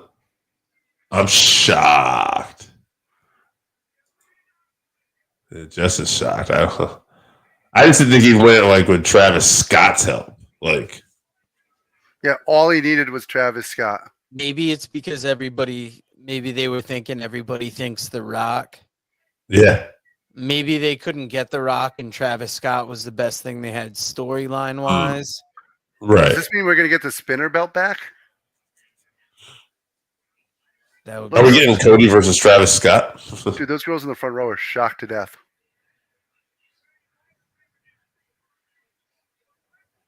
Why would The Rock even come out now at this point? Like Ric Flair has been surpassed. That's crazy. I mean, does Cody The Rock Rhodes' daughter's set crying. things straight? He's helping. Oh, good. He's welcoming Travis back into the ring.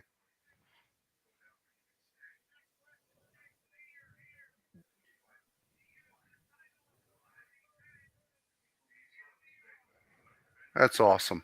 Thank God. That's awesome. Yeah, hopefully you can hear the sarcasm in my voice.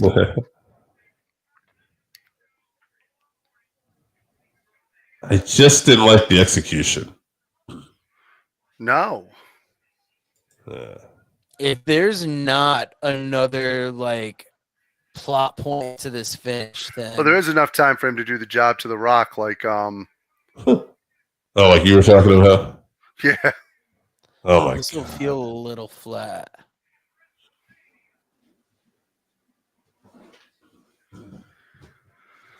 This is tremendous. By the way, if it ends like this, night one. You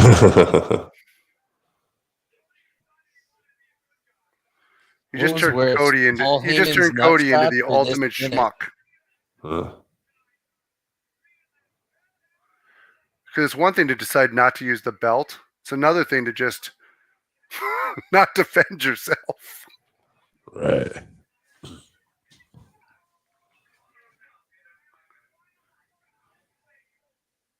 And also, we've seen people kick out of freaking belt shots. Right. That took what, a minute to get there? A minute and a half? He kicked out of the exposed buckle and attitude adjustment already. Yeah. Even George Kittle's like, what the fuck? Dang. There's 17. Well, you got me convinced this might be it. It is only 10:42. It is. It's time to do something else. And we have not seen the WWE logo. No, and even that doesn't necessarily mean anything anymore. You notice how for a lot of WrestleMania events, they'll put up that logo, they'll put up the end screen, and then it continues a little more until the post show. Wait a minute, something's happening. Oh no, it's just Cody. Sad Cody Rhodes. Uh-oh. A lot of film office. Just saw the logo. But crap. We know that I think that says everything. Ugh, jorts. Uh-huh. I do like that hardcore belt. It's better than any hardcore belt I ever had before. Yeah.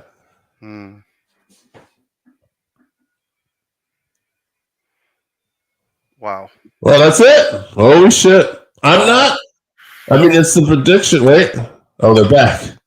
Well, this is what I was saying. Remember, they fade to black, and then they'll keep going, and then this almost seems to blend into the post show. Yeah, it's part of the post show, right? But I'm gonna hold off. Oh yeah, we're gonna stay with this because I'm still a little surprised that we didn't see The Rock at all. Right. If you weren't gonna have The Rock, I'm surprised that this was the next best thing. I'm surprised like Seth Rollins didn't get involved like we were thinking he might too.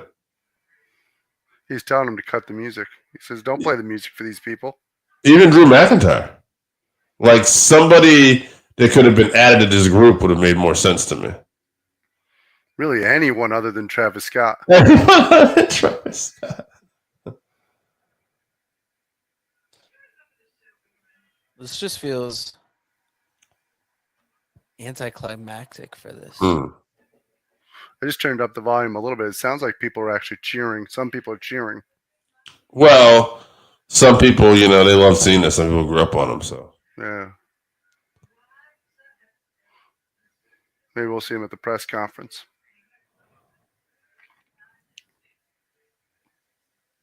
There's some Pat McAfee.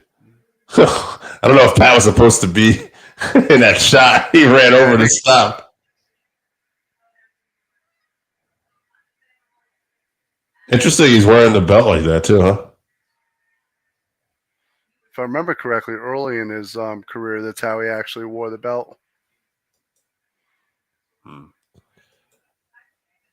Yeah, that's a bummer. I would then again I think even though we picked Cena, we didn't pick it like that. Yeah.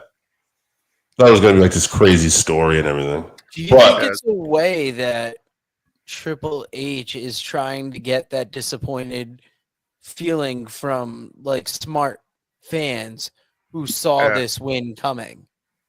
And yet he still wants us to feel disappointed. Yeah, and it definitely could. It's just, I just thought there'd be more to it. To me, you've made Cody so strong for the last year, and now you made him look like a complete jackass in one night. You just don't like the immediate kick to the nuts before he even drops the title all the way, right? Exactly. Yeah.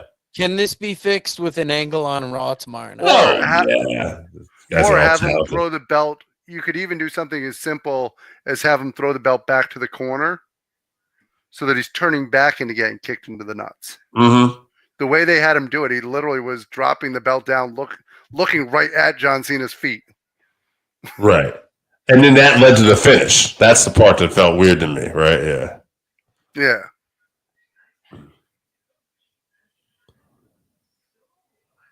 I almost thought, even though it would have been anticlimactic, him taking the exposed shot to the turnbuckle and then John's finishing move would have actually probably been a better finish than that. Yeah, absolutely.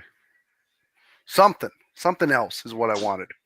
Yeah. But I don't know if we're wrapping this up. I think we are now. It definitely feels final. Thank Jess. Thank Randy Ozga for joining us. Jake St. John for being part of the team tonight. Have a good night, Jess. Thanks for tuning in. Well, I'm going to say thank you to AJ Strangebrew for jumping in with us. It was fun to have the boys back together, be able to discuss everything that we saw not only tonight, but last night, yesterday. I've still got other wrestling to catch up on. I got to finish Joey Janela's spring break.